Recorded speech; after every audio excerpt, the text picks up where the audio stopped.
And welcome in, ladies and gentlemen, to Lewiston, Idaho, here in District 2 on IdahoSports.com. My name is Garrison Hardy, and in the booth with me is Jason Hansen. And Jason, we're coming in a little bit late to the game thus far, some technical difficulties. Yeah, you try and plan for everything, but you never know. And so that kickoff return there was by number 14, Rylan Gomez, who's got Lewiston set up shop, good field position. And thus far, the Lake City Timberwolves punched it into the end zone to make the score 7-0. But Lewiston is back on the field and ready to get things going here as they bounce this one out inside the 40-yard line. That was number 21 on the carry, Jackson Lathan. And now they're going to be 2nd and 4, we'll call it. Ball on the 39-yard line. Again, Lewiston with the go-go offense. We've covered them numerous times this season as Hottinger looks deep down the field, and it's incomplete. The intended target was James White, who, by the way, has committed to the University of Idaho to continue his football playing career. Yeah, that's got to be exciting for that young man, and now you got to get out here and show some big effort like that to try and catch those balls and get another touchdown now that you're behind here on homecoming night. It's going to be 3rd and 5 here for the Bengals. Timberwolves set up shop on their defense in what looks to be a 2-4. And Lathan can't get to the outside. He's brought down. It's going to bring up 4th and 4. Now in the previous possession, Lewiston was forced to punt as well. So Lake City's got a lot of stuff to watch on film, and they're making the most of it. Now Lake City doesn't have a single down lineman. Finally, one of them goes down to a 3-point stance. The rest of them are up in a 2. Hottinger looking. He's got to roll to his right, get away from the pressure. Gets it to the far side. That one's caught by Braden Rice. And he's pushed out of bounds past the first down sticks. A big conversion there for the Bengals. Yeah, nice job by the receiver out there, getting where he needed to be, making sure he got extra so that way when he broke back to the ball, he was in the business for a first down. Fresh set of downs here for the Bengals as they spot this at the 34-yard line. Hottinger takes the snap. He's going to hand this one to White, who is spun down in the backfield, brought down this time by number 69 for the Timberwolves. That was Braden Karakofi. Yeah, nice job there by the defense. Sometimes when you've got one of those accolades like a already signed, that pretty much gives you a badge that everybody wants to take from you. So 2nd and 13, a loss of 3 there from White. A slant route here to Rice. It bobbles it, but catches it, spins away from a tackler, and he's brought down near the first down sticks. That may be enough for a first, and it is. Yeah, a little bit of a scissor route, crossing routes there. Looked like they hadn't quite broke open yet, but nice job getting the ball where it needed to be, and quick hands by Rice. The go-go offense is back to it again. 4 wide receivers in the set this time. Hottinger throws a quick hook route to Jared Jelinek, the speedy slot receiver, and he's able to pick up about 5 on the play before he's brought down. Yeah, nice job by Pancary's crew there. If they've kind of playing soft on the run, then let's just dink and dunk them with the pass. 2nd and 6. Hottinger hands this one up the middle to Lathan, who bounces around inside. He's got a hole and gets close to the goal line, but he's brought down at the 2-yard line. What a burst there from Jackson Lathan. Yeah, nice job right there on that offensive line we talked about many times. And Pancari really likes what his offensive line's doing, and right there it shows. 1st and goal. Hottinger keeps it himself, looks for a hole, dives forward. No signal as of yet, but it does look like he's stopped at the 1. Yeah, marked down just short. When Lake City had the ball near the goal line, unfortunately we didn't get that on film. Jackson Pettit just plunged in, so it'll be interesting to see if quarterback takes it for a sneak right here.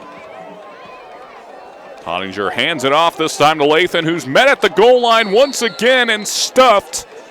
And it's going to bring up 3rd and goal. Yeah, rough sledding right up there in the middle. Coach Pancari this week had mentioned that that middle interior part of the Lake City defense is stout, and it's showing it right there. 3rd and goal. Ball on the 1. Hottinger keeps it himself, cuts inside, and once again he's met by that defensive front, and it's going to be 4th and goal. Yeah, Alex Green just gobbling some stuff up right there from his defensive line spot. So a big decision here for Coach Pancari and the Bengals offense. Knowing their offense, they're going to want to go for this here. And they're lining up to do so. Pressure being shown by the Timberwolves. They want to keep the Bengals out. Hottinger keeps it himself, tries to spin forward. It looks like they stopped him. A 4th down stand by the Timberwolves, and the Bengals turn it over on downs. Yeah, big effort right there again by that defensive line. The linebackers come up and fill quick. Pretty hard to get a number in there, but I think Well, I'm not quite sure, but it was impressive there. Look, 58. Austin Mankey did a nice job of kind of filling up and making that tackle. Now, Lewiston's hoping that maybe they can push him back in the end zone and get some points on defense. Well, we all know that Wolves like to roam in a pack together, and that defense definitely did there, swarming to the football whenever they found it, and they keep the Bengals out of the end zone. Now, for those of you just joining us, Lewiston is coming off of a loss this last week at the hands of Post Falls, 42-35, an excellent game there. They're licking their wounds a bit, hoping to bounce back with a homecoming win here. Lake City obviously hoping to avoid that as they run this one here for a short gain here. On the Lake City side, Lake City comes into this game with a record they've got 2 wins on the season, and they've also got 5 losses on the season, so they're hoping to get back off the snide. But they did hold Coeur d'Alene to 14 points last week in a 14-2 defeat. Kind of an odd score there, but excellent defense from the Timberwolves in that one. Defensive coaches love that stuff, but it doesn't sell much popcorn. So it's going to be a 2nd and 9 here.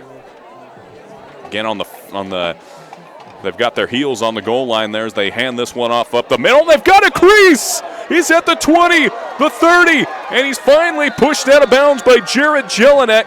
What an excellent run there from the Timberwolves. Yeah, we saw some of that. Unfortunately, again, it wasn't on film, but it looked like Braden Ross right there just kind of picking his way through things and making a nice big gain right there. They were able to find a seam and use that speed, maybe some overcommitment by the defense against them.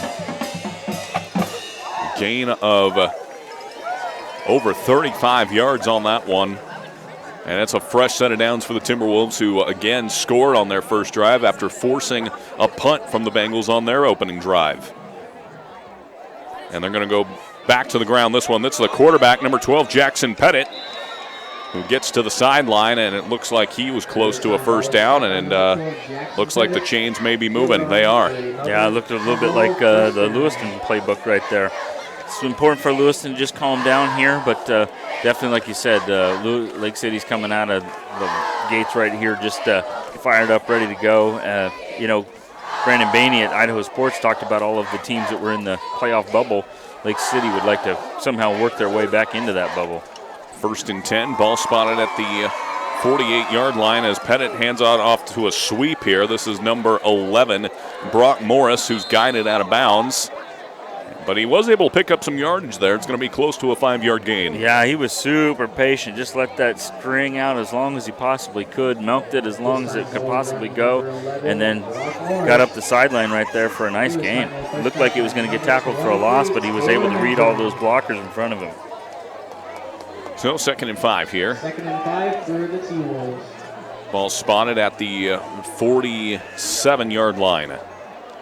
Shotgun set here, 3 receivers in the set. And they're going to hand this one up the middle to number 10, Jake Whitehead, who gets to the outside, follows a crease, and he's got a first down. Yeah, nice job there. Again, being patient, let that offensive line get their blocks. Of course, Lewiston fans are going to say a little bit too much hold, but that's kind of how it goes, and gets himself a nice first down. Again, very similar to what the first series, I should say second series was. They punted on their first one. Their second one, they were able to chunk it down the field and plunge in for the touchdown. So kind of using the same playbook on this series. 1st and 10 now. Ball spotted on the 35-yard line. They go up the middle. They fake this one up the middle, rather, and get this out to Morris on the near side, who's tripped up and brought down inside the 30. So once again, the moving forward momentum here for the Timberwolves, and that's going to be a pickup of 8. Yeah, and it's kind of one of those trap games. Lewiston has Coeur d'Alene next week, and there's much to do about that, and they just came off that loss. And so Lake City's got much to say about what's going on here. As we come to the end of the first quarter, Lake City 7, Lewiston 0. So a very good start here for the visiting Timberwolves as they come out on top of the first quarter at 7-0. We'll be right back here in District 2 on IdahoSports.com.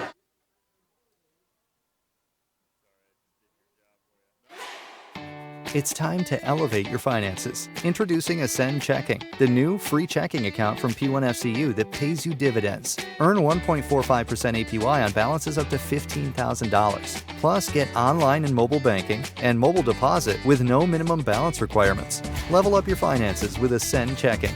To open your account, visit p1fcu.org/ascend. P1FCU, a Pacific Northwest original since 1938.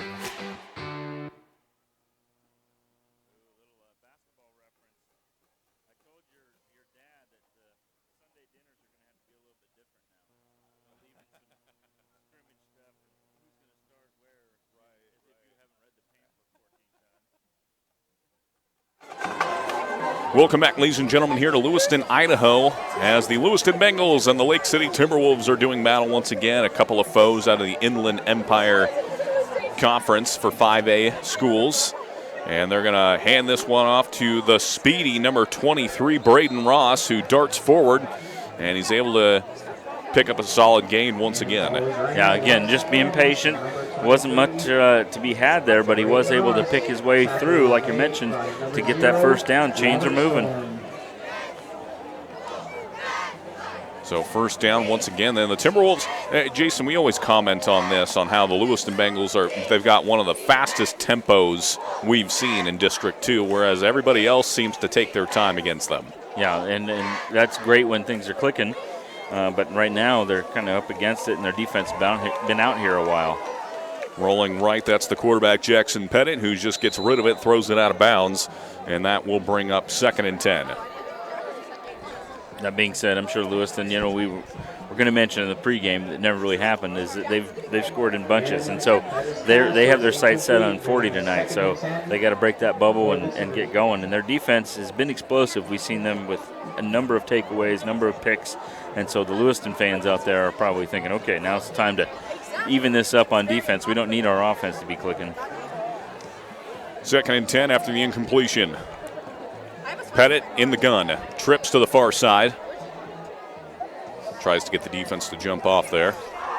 And they go back to the ground. That's Ross once again. This time he's gobbled up before he can get much distance and damage done, and gets about a gain of 5 there. Yeah, they got some nice wide splits, Lake City does, and it just seems like it allows him to kind of pick his way through there. We've mentioned a number of times with number 0 from Lewiston, Robert Storm, as well as Avila, number 99. Their defensive linemen doing a lot of damage against other teams, but when you're spread out and you're on an island and they're able to double team you, it's pretty hard to make much gain or get after it that way. 3rd and 6. Pettit takes the snap, surveying the field. He's got to roll away from the pressure, gets rid of it, but it's incomplete. That would have been a tough catch for number 7, Wayne Queen. And right there's a little pressure from up the middle. So 3rd down pass is intended to number 7, Wayne Queen. Looked like the defensive end had kind of snuck his way in there. That was Jordan Bramlett, rather. Kind of hard to read with his numbers all scrunched up there, but it looked like he tried to get there from his defensive end spot and kind of rush that pass. So Pettit would like to have that one back, and now we're at 4th and 6, which is exactly what Lewiston was looking for. And again, hats off to Lake City. So far, they've been able to get these important downs. Pettit alone in the backfield. He's got 5 wide receivers in this one. Lewiston showing pressure. 4 down linemen. They bring all 4. Pettit steps up, delivers a strike over the middle, and that one's caught. He spins away from it. What a move from Queen. He gets down to the 1-yard line. That's incredible. The defender's right there, but with the spin, like you said, he just kind of was able to work his way out of the tackle. Well, that's a pickup right there of over 20 yards, and they get inside the 5, down to the 1. Another goal line opportunity here for the Timberwolves. Last time we saw a couple of runs right up the middle to try and push that defensive line back from Lewiston, see if they come back out of that. They've got the big old number 80, Zach Johnson, isolated on the far side of the field. But they're going to go right up the middle here with Ross, who backs into the end zone, and that's a touchdown. The Timberwolves strike once again on homecoming night here in Lewiston. Yeah, again, everybody's got a plan until you get punched in the face. Now it's going to be important for Lewiston to start matching some of this. They're kind of running away with it here and kind of showing the dominance. We've highlighted, again, that middle interior line from Lewiston, but Lake City's not even believing in any of that. Now, Lake City, they're a pretty large team themselves, so they're able to match some of that strength that appears thus far. In to kick the field goal is number 53. That looks like Alex Green, an offensive lineman, and he has kind of a straight-on stance here, but it is up. and no good. He pushed that one wide right. But nonetheless, the score is 13-0 here in favor of the Timberwolves. Now, Jason, we're not going to go to break here because we've already missed quite a bit of action here. So let's keep it right here. Now, coming into this game, you and I have covered Lake City and Lewiston a couple of times here in the past. And the last time, I believe, that was a couple years ago that we got the chance to see them in action. And Lake City came in. They had a decent season. Nothing to write home about per se, but they came in and dominated this Lewiston team, and their size, I think, had a lot to do with it. Yeah, that's true, and Brian Fulp's got to be proud of the way his guys always come to play. They make that big trip down here, and regardless of their record, they're going to go ahead and just blast it and try and get some traction, and whether build it in this year because of the fact that you're still in the heart of your league schedule.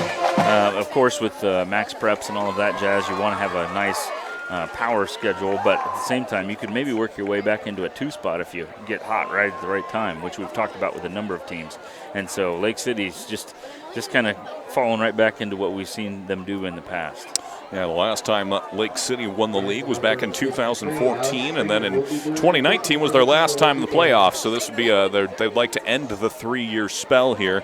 They've got to get things going though here, as thus far this season they've got a record of 2-5 on the season. So they really need to pick up wins here against Lewiston and then against Post Falls. They've done well thus far. Here comes that straight ahead kick again.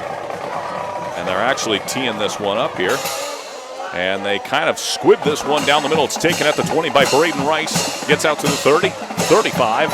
And then he's finally brought down at the 42-yard line. A good field position here for the Bengals. Yeah, we talked about the Lake City being patient. This time Rice is patient, and he's able to get a nice gain here, get him set up almost at the 50-yard line, and get that go-go offense out of the blocks. They've kind of sputtered so far, but Pancary's crew seems to use that to their benefit and kind of find a rhythm.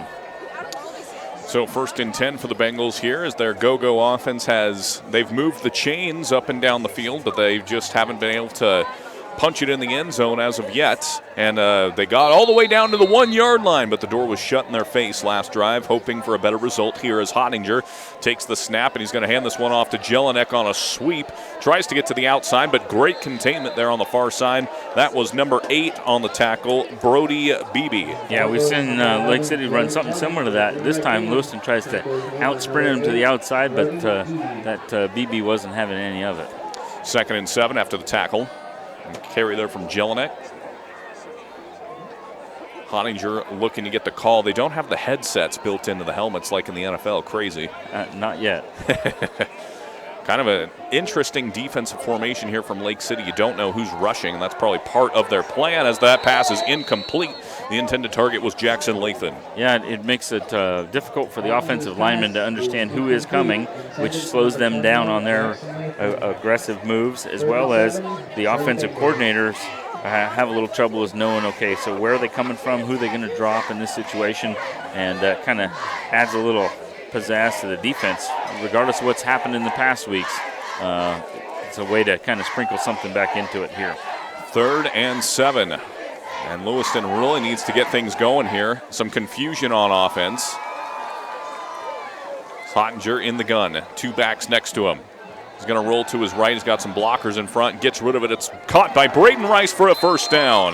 Nice job right there. And I was just about ready to say it's confusion or adjustment. Because they come out and get back on the ball so quickly, it gives the offense plenty of time to kind of adjust. And again, Rice picks up that 1st down by hitching up a little extra, and then when he comes back to the ball, he gets the 1st down. If he'd have done it a little short, they would have been in that short yardage situation again.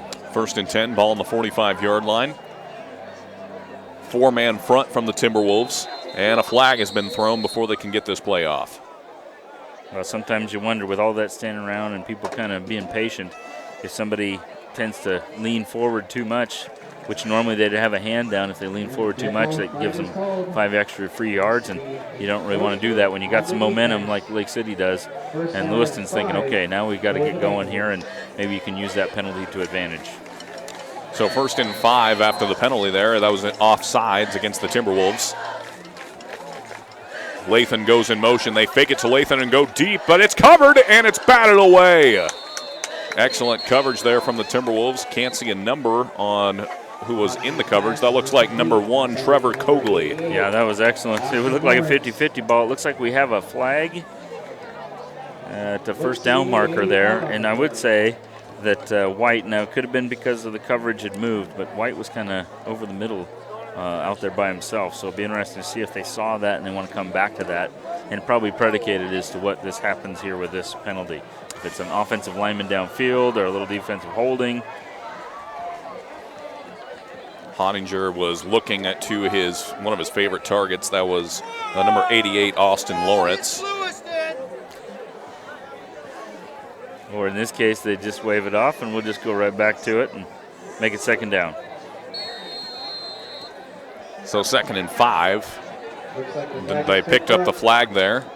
And Hottinger takes the snap. Pressure being brought from the outside, and he is brought down from behind. And there's a flag there. Helmet-to-helmet hit on Hottinger, and that's going to be thrown against number 33, Garrett Leonard.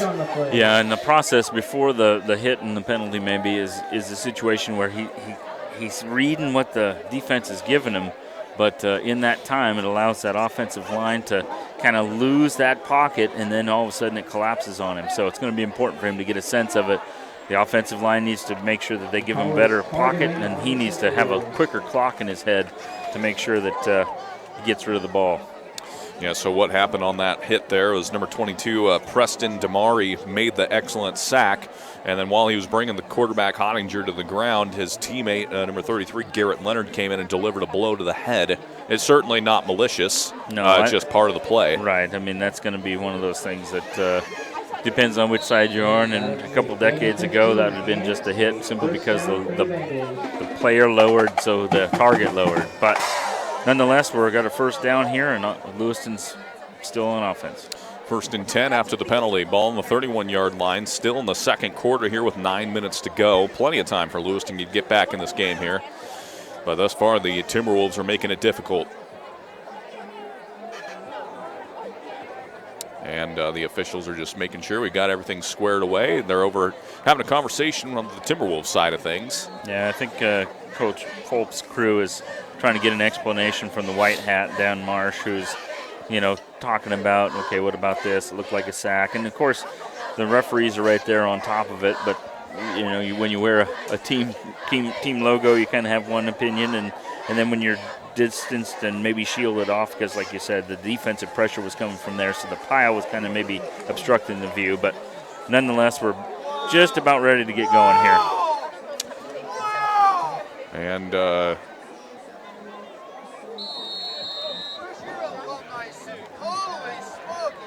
got another first down here. The coaching staff to our left is not pleased. And it was nearly intercepted there, and that was number 80 on the coverage, Zach Johnson.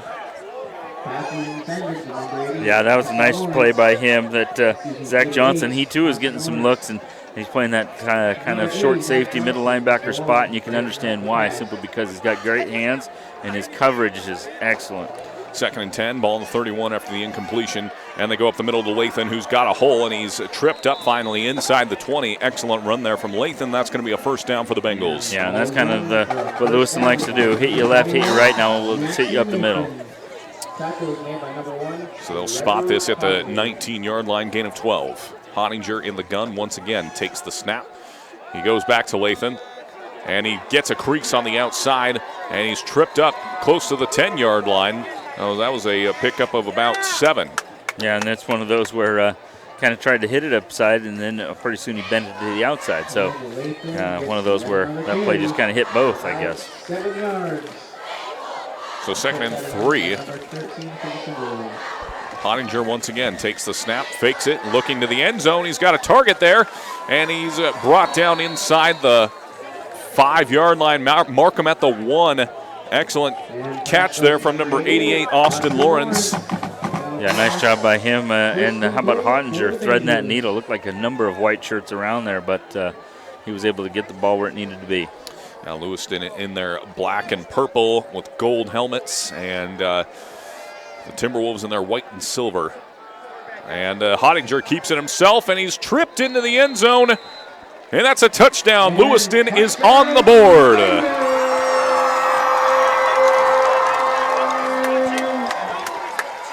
So now Lewiston has to make this decision. Their extra point kicking game has been a little on the up and down side. We've seen them spit and polished and looking pretty good, and other times a little suspect. So it'll be interesting to see what play they run here, or they go ahead and go for two. It looks like at this point they're going to go ahead and go for two. Pottinger takes the snap. It's a post route to the near side. The Vandal, James White. We'll see what the call is. It's good. The 2-point conversion is good, and that cuts the lead down to 5. Yeah, and that's the value if you can get those 2 points consistently, which Lewiston has been streaky about. Pretty soon you get kind of a little bit of momentum and a lead build up, or in this case, a quick catch up with the extra points there. So Lewiston finally gets on the board after it's been all Timberwolves, and that makes the score 13-8. So we talked about the Timberwolves last time on the last drive. Let's go ahead and take a moment to talk about the Bengals. You and I have covered them 3 or 4 times already this season, so we're getting quite accustomed to this team. But they've had a pretty solid campaign thus far. We look at their schedule. They won 5 straight games until losing to Post Falls last week, 42-35. And now once again, they're hoping to come off the snide there and make it 6 of their last 7. Yeah, and that Post Falls game, though, we had that night off. I didn't make the trip up, but it looked like it sounded like they were. Post Falls was able to score in roughly the last couple of minutes, and so with that, Lewiston was in another close one, and as a sports fan, I love it. Now, the fans of a certain team probably would rather have a little bit more of a cushion there, but one of those where Lewiston can come back and like you said, sometimes they score almost too quickly, opening the door for the other team, kind of the old Mike Leach if you were from the Palouse era or area to be able to score so quick that you give the other team an opportunity. But looks like we got some kickoff strategy going on here, and Lake City's ready to receive this kick. And Jason and I, speaking of Lewiston, will be back here once again in Lewiston as they take on Coeur d'Alene on IdahoSports.com. And it's always exciting when you get the chance to see the Coeur d'Alene Vikings live and in action. Just a very talented program. And Lewiston hoping to come off the snide against the Vikings. It's been a while since the last time they defeated them. Set to kick for the Bengals is and this is a onside kick attempt here. It goes through his hands, and the Bengals are on top of it! Number 33, Caden Daniel was on there to recover it. Yeah, you call those things as a coach, and you hope the heck it works out, because otherwise the head coach will be on you. But looked like that one just went right down the old stovepipe and out the chute, and one of those where the up man was, it's a pressure-packed situation. You're trying to catch that ball, and everybody's bearing down on you. So it looks like we'll come right back out here, and you'll be doing the same thing. Lewiston on offense, Lake City on defense. So 1st and 10 for the Bengals. This one's going to be spot at the 42-yard line with 7:56 to go. 13-8, Timberwolves lead. Lewiston can very quickly change that. Pottinger in the gun, takes the snap, hands it off the middle to Lathan, who had an excellent run on that last drive. He bounces this to the outside. He's inside the 30, the 20, the 10, and he's into the end zone. Touchdown Bengals, they reclaim the lead. Yeah, and that's that quick strike. We talked about that go-go. They can do it quick. That was a one-play drive from the 40-yard line, and so that's one of those where it just come right out. And again, those 2-point conversions, because they got the first one, they're already up by 1, and this will put them up before a field goal. That was a 42-yard run there from Jackson Lathan as they punch it into the end zone. 14-13 the score now. Here's the 2-point conversion. They go to James White once again to the corner route, and it's in. That was a beautiful post corner route there from James White. Yeah, because you're hitting them upside the middle with the run game, it forces everybody to kind of collapse, and it puts all the defenders on an island, and that's tough to do even at high school, junior high, or college, where you're kind of out there and you have to cover that big patch of grass by yourself, and when you have a future vandal out there, it makes it even harder. So just like that, it's 16-13 Lewiston, and they are back on top, and that's just what we've come to expect with this offense, is they're out there to score. And folks, we're going to keep it right here as we just want to remind you that this is Game Night on the Palouse presented by P1FCU, one of our major partners, and our other advertising partners, Project Filter, Valley White Cooperative, the Idaho Transportation Department, the Idaho Department of Health and Welfare, Next Steps Idaho, and your local Toyota dealers. Toyota, let's go places. So, Garrison, do you think Lewiston's got the guts to run another onside kick? If it were me, I would say no. But looking at the way Lake City is lined up right now, why not? Yeah. There's a lot of empty green in front of them. Well, that's the beauty of just hitting them with one, is that now they're going to be thinking about it all the time. The players that were up there that may or may not have made that play, got to be thinking that all by themselves, especially with 58 down here on the bottom of the screen. I'm not picking on him, but he's kind of out here by himself, and there's 4 Bengals right in front of him. Well, here's the other thing. They have their regular kicker, Kyson Barden, set to kick, and on their last kick, they had number 44, Alex Hernandez, lined up to kick. I thought that was odd, but didn't think anything of it, and here's Barden. They definitely didn't go with the onside, as the Timberwolves let this one go into the end zone for a touchback. Yeah, and that's another nice weapon right there, is you just push that Lake City offense as far away from the goal line as possible and give yourself as many chances as possible to stop them, which we've seen them do both. They've seen them get gashed a little bit, and we've seen them have some success. And so it's going to be interesting to see how Lake City comes out now. Okay, now they've been counterpunched a couple of times. What are they going to come out and do? And I imagine we're going to see the big man get a couple catches. So 1st and 10, ball on the 20-yard line here for the Timberwolves, as they hope to have a response here. 7:45 to go here, remaining in the first half. In the backfield is number 80, Zach Johnson, and they fake it to Johnson, and there's a slant route, and it's incomplete. Jared Jelinek laid the lumber on that one, and the intended target was number 88, Charles Ruggiero. Yeah, they don't really give the height and weight of the players, but I think Jelinek gives up a couple inches there from his defensive spot. And that, again, is the power of Johnson being in the backfield. He's kind of their go-to gadget guy, and they just use him as a distraction, and all eyes were there, including the camera. 2nd and 10 after the incompletion. Pettit in the gun. Trips to the far side, takes the snap, drops back. He's pressured. He has to roll to his right. He's got a target in front of him, but he once again goes back to number 88, Charles Ruggiero, and he paid for that catch. Yeah, but nice catch. We just saw him take a shot from Jelinek.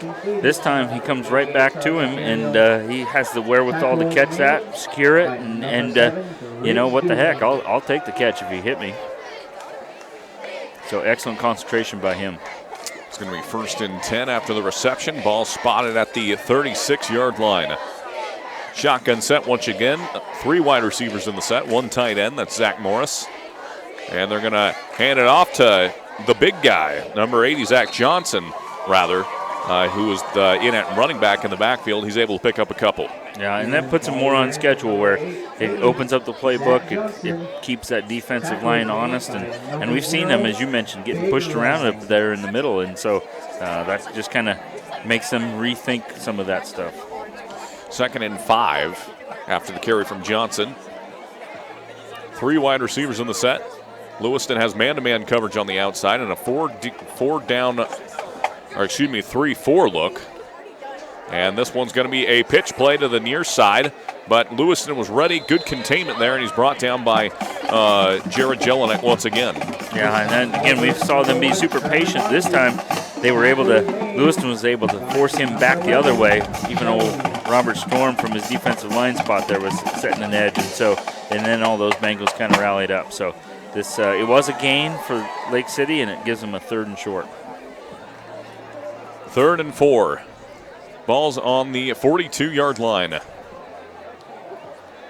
3-4 defense here. Man-to-man coverage close here by Jordan Bramlett.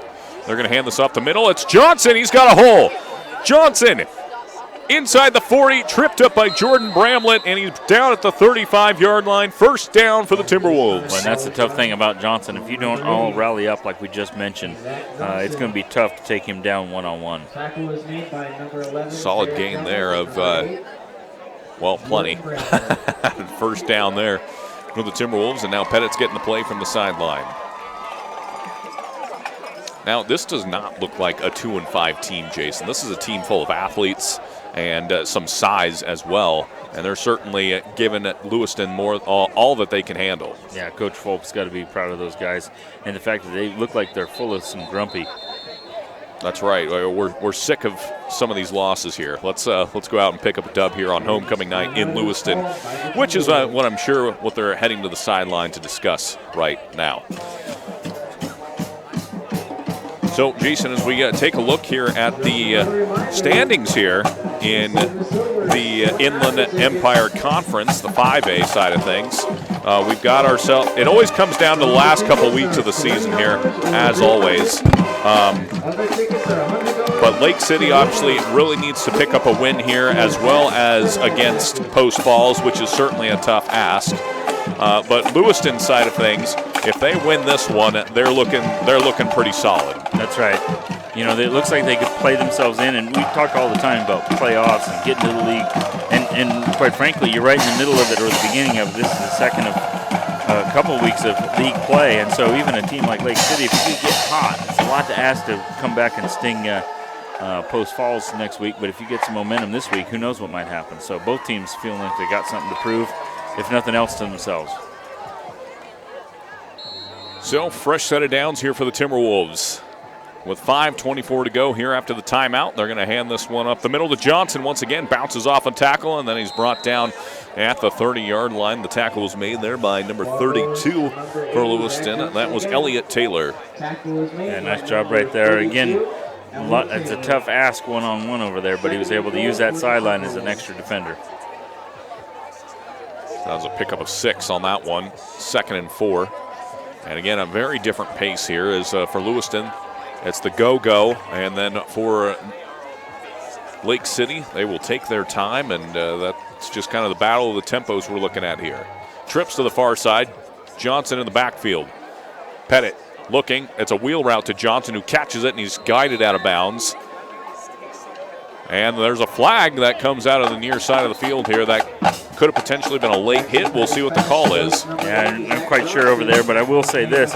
Again, talking about Johnson, and they have many athletes over there. We would have highlighted them had we been broadcasting.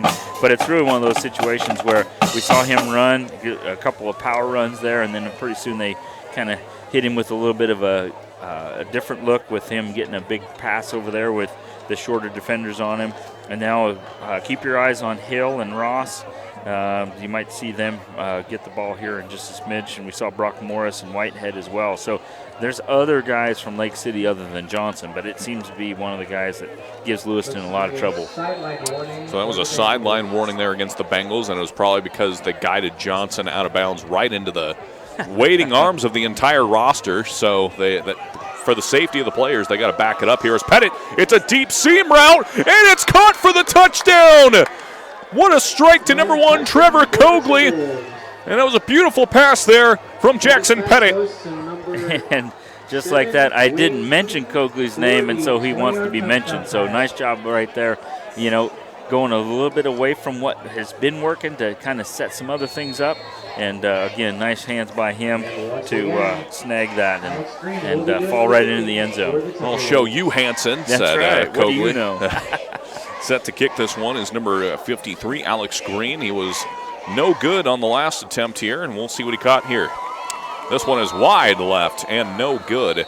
So the game, it remains within a field goal here, 19-16 in favor of Lake City. Yeah, and that's a little bit to the right, overcorrect. Now you're going a little bit to the left. Hey, what the heck? Let's see a field goal game. I don't think we will, but you never can tell. That's right. That's right.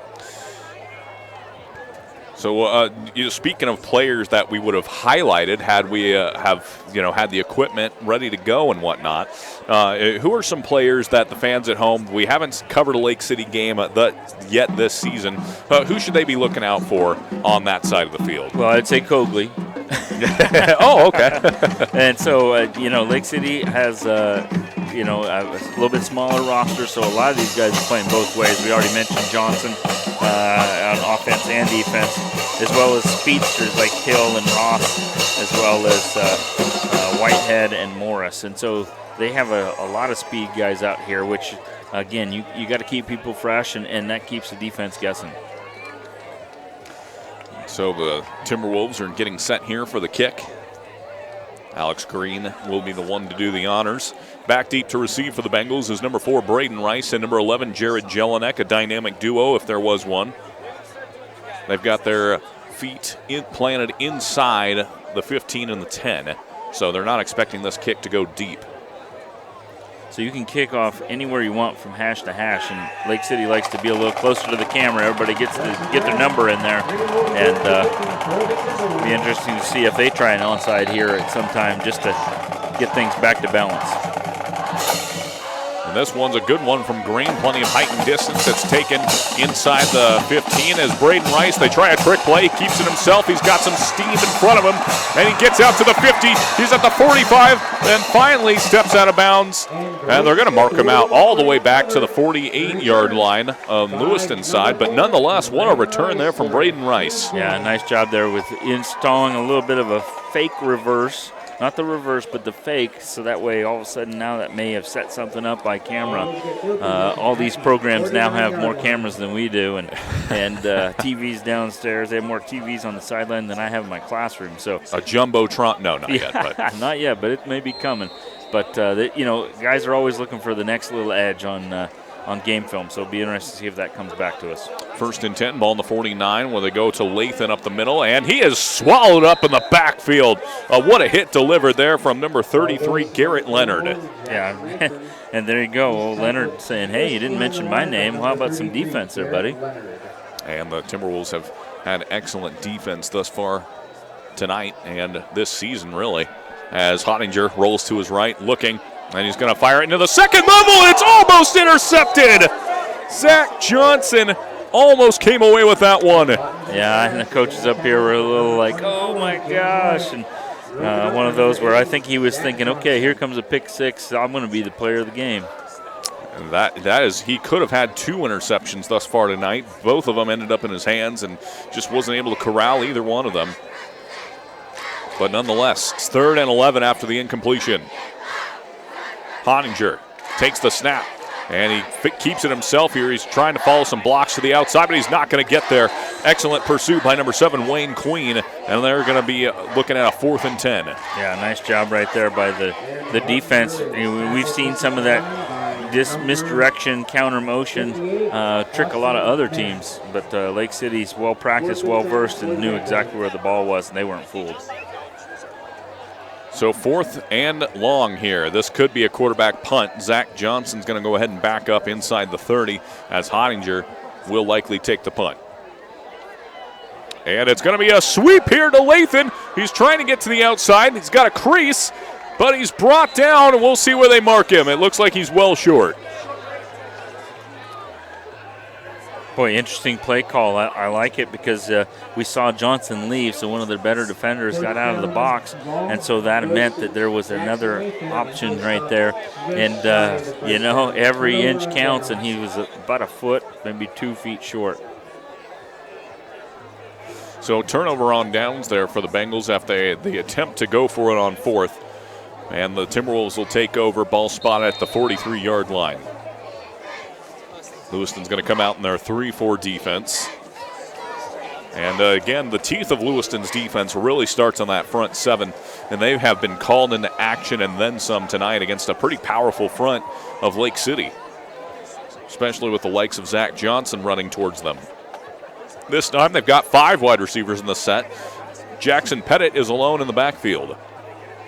Pettit takes the snap, fires a bullet over the top, and it's incomplete. That was a post route intended for the running back, actually, number 23, Braden Ross. And that's one of the players we had highlighted. Interesting there. Again, no running backs, no misdirection, nothing like that. So that defensive line was hoping to provide a little pressure, and I think that may have, Pettit was thinking about that and wanted to get rid of it a little quicker. 2nd and 10 after the incompletion. Ball still at the 43-yard line with 3 minutes and 7 seconds to go here in the first half. Pettit has a back in the backfield with him. 2 receivers on either side. And we've got the play is blown dead. Play is a timeout taken by the Bengals. Coach Pancari saw some things he wants to talk over. Again, with 3:07 left here in the first half.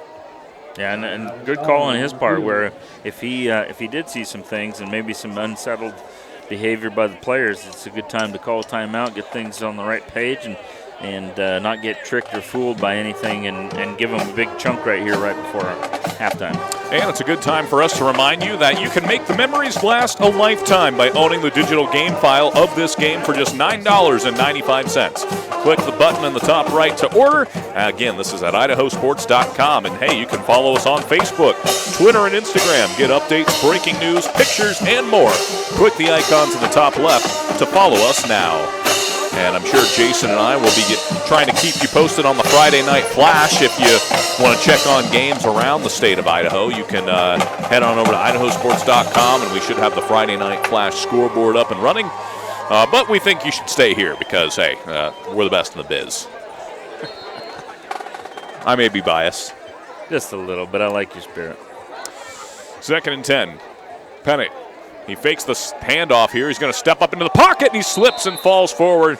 So that was a pressure sack, we'll call it. Well, and again, they got some things corrected, provided a little bit different wrinkle there, so that way the coverage was a little better, which allowed the sack to happen. And granted, the grass might have got him. Now that it's getting middle to late October, maybe the dew on the grass was a little slick, but I'm sure Lewiston will take it as a sack no matter what. So 3rd and 16, loss of 6 on that last play. Ball on the 37-yard line, 2.5 minutes to go.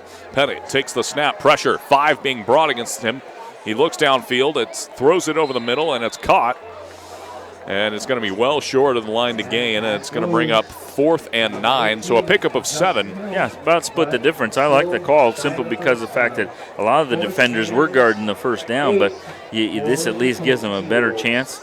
Granted, you're probably going to poke it into a punt here anyway, but definitely one of those where you had a chance. Maybe getting outside and getting down the sidelines and getting the first down anyway. But so that looks like that is Trevor Cogley back to punt. So that's good. They've got an athlete at punter who can chase people down if worse comes to worse. And Cogley's going to rugby style this one. It's an end-over-end kick, and it's bouncing inside the 20.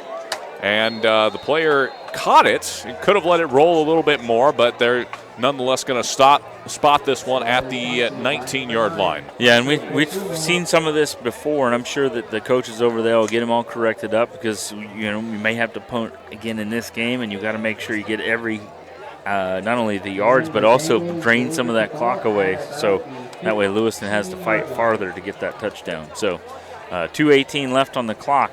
Lewiston can do this in bunches, and so you want to make sure everything's in your favor if you're on defense. 1st and 10, ball's at the 20.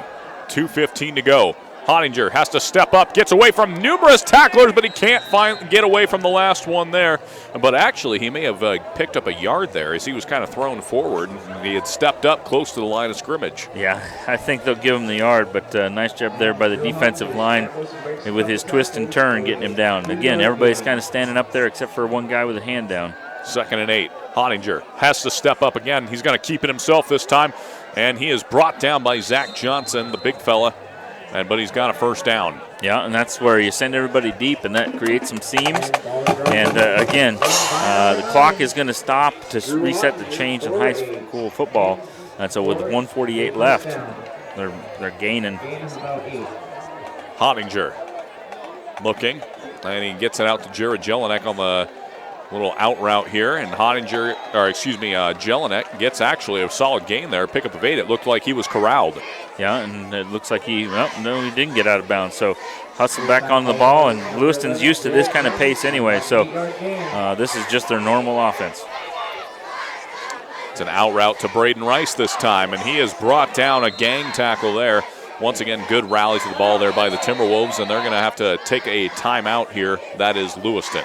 Yeah, and as we've seen him hitch up to get the first down, but this time he didn't have enough time to hardly get out of his quick stance, and so looks like it's a good gain, but at the same time, that's going to be a situation where the clock and yardage is going to be more important. So that was a first down, but okay. They're moving the sticks apparently. Yeah, okay. Stand corrected. They have a better view of it. But nonetheless, it's ball on the 42-yard line after the play there. But Lewiston still wanted to talk it over, and that's what they'll huddle up about here. So, Jason, it's been an excellent game thus far. A lot of give and take and a lot of adjustments being made on both sides of the field. What have you thought of the matchup thus far, given that we haven't been able to cover all of it? Well, I think this kind of shows the rivalry that it is. This late in the game, or this late in the season, rather, both teams are well polished and they're bringing their A game. And definitely one of those where it's setting itself up to be a heck of a finish. So 1:14 to go here.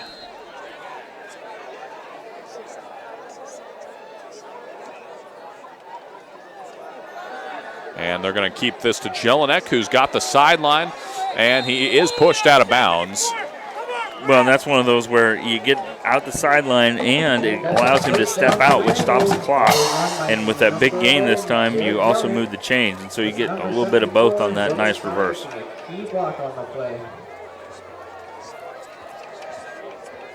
Lewiston's back up on the ball here. Hottinger's getting some signals from the sideline. He's alone in the backfield on this one. 5 wide receivers. Hottinger back to pass, steps up, looking, and he throws this one into the second level. It's caught by Lathan. Lathan dodges a tackler, and he's brought down inside the 15. Well, nice job by the receiver right there, getting behind the defense and outside the camera, and then snags the ball, picks up the yardage, and now Lewiston's in big time business, pressing the action, which means that Lake City now has to call timeout to make sure they don't get caught with 12 on the field. 55 seconds left here in the first half, 19-16. Lewiston is trailing thus far, but they certainly have the opportunity to change that here as they get closer and closer to the red zone. Well, and I'm sure that Coach Fulp over there is just, saying, okay, bend, don't break. You just got to tackle them in bounds, and Lewiston does have another timeout, but it's a situation where, use the down and distance to your advantage, keep them out of the end zone, get to halftime, and we'll get rested up, Gatoraded up. Lewiston does get the ball after halftime, and so it's a situation where I talk about quite a bit, the old 2-for-1. If they can score here, they will get the ball after halftime as well. And folks, just a reminder, our Army of Idaho Sports Action photographers are covering games all over the state. We've revamped our galleries to make it even easier to find and order your favorite action shots. Just go to IdahoSports.com and click the Action Photos link in the menu.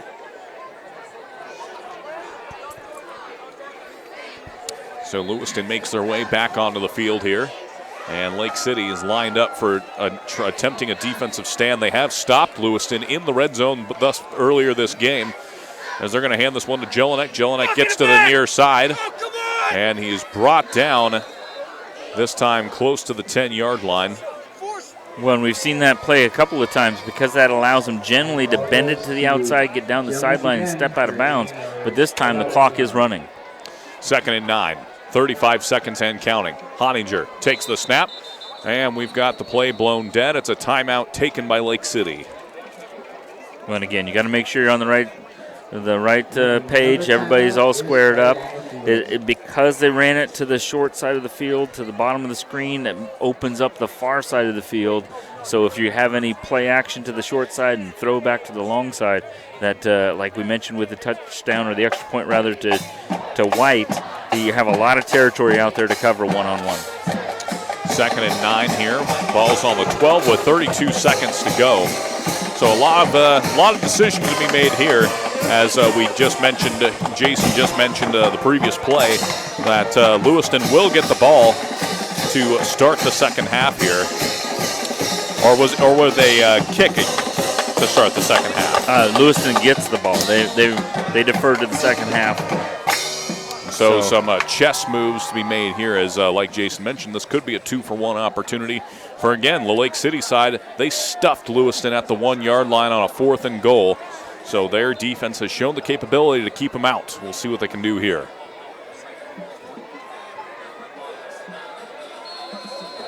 Lake City, they're going to have some down linemen on this one, 3 of them. They're showing pressure from the near side as well. 11. And they've got Jelinek out of the backfield. He catches it. No good. It's incomplete. He couldn't corral that one. A little bit of a tough angle.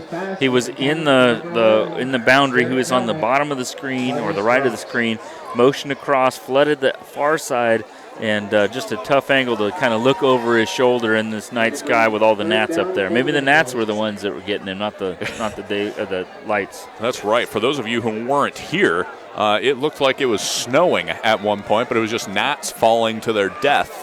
A brutal scene here, but hey, I report, you decide. 3rd and 9, 25 seconds to go. They throw it out to Lathan. Lathan, he's going to be corralled and brought down, inbounds, by the way. And so Lewiston, they're going to have to probably take their final timeout here, and then they'll decide whether they want to kick it or just fling this one into the end zone. A little bit of a cool hand Luke here. They're letting the clock bleed down, and then they take it with 3 seconds left. So that way this looks like it will be minus a defensive penalty the last play of the half. So it's going to be 4th and 9. Ball on the 12. And honestly, as a quarterback, it's not the worst thing in the world to get backed away from the end zone, just because that tends to give you a lot more room to work with instead of having all the defenders packed into one area. Yep, and then the hash, or the ball's on the far hash on the left side of the screen, upper side of the screen, and so they have a lot to work with to the bottom, and so Hottinger is a right-handed quarterback. Looks like we may see a quarterback change here because isn't Ricard number 5? Yeah, he's kind of their power back. We haven't seen a lot of Chris Ricard tonight. Yep, so Ricard just came in and put his hat on, and so they have the 2 quarterbacks out there. And so it'll be interesting to see if they are able to use that, or maybe some switcheroo as to who's guarding who. And we've seen them in a number of times where Ricard throws it to Hottinger as an extra big receiver. So love the chess match here as the half is set to close up here pretty soon. So here we go, the last play of the half. Lewiston comes out with 2 wide receivers on the near side here. That's Braden Rice and Jared Jelinek. And then 2 backs in the backfield. 11's covered. 11's covered on this side. Ricard, they hand it to Hottinger, and he is brought down for a sack. Excellent blitz off the side there from number 7. That was Wayne Queen, and he will end the half. Yeah, everybody's all dialed in on offense and who's what, and I was about ready to highlight the fact that White was right in the middle at his tight end spot. Maybe he was going to streak down the middle to try and set up something right near the goal line. Who knew? Defense would show up. Queen comes right through there, blasts in, makes a tackle. We talked about how the defensive lines and linebackers were important in this game, and just as we predicted, boom, we got ourselves a ball game, boys and girls. That's right. So maybe they're second guessing that, not kicking that field goal. That's right. Which I joke because we don't normally see field goals. That's true. That's true. Lewiston has tried some this season here and there, but at the end of the day, at that halftime, the score: Lake City 19, Lewiston 16. You're watching IdahoSports.com on District 2. We'll be right back after these messages.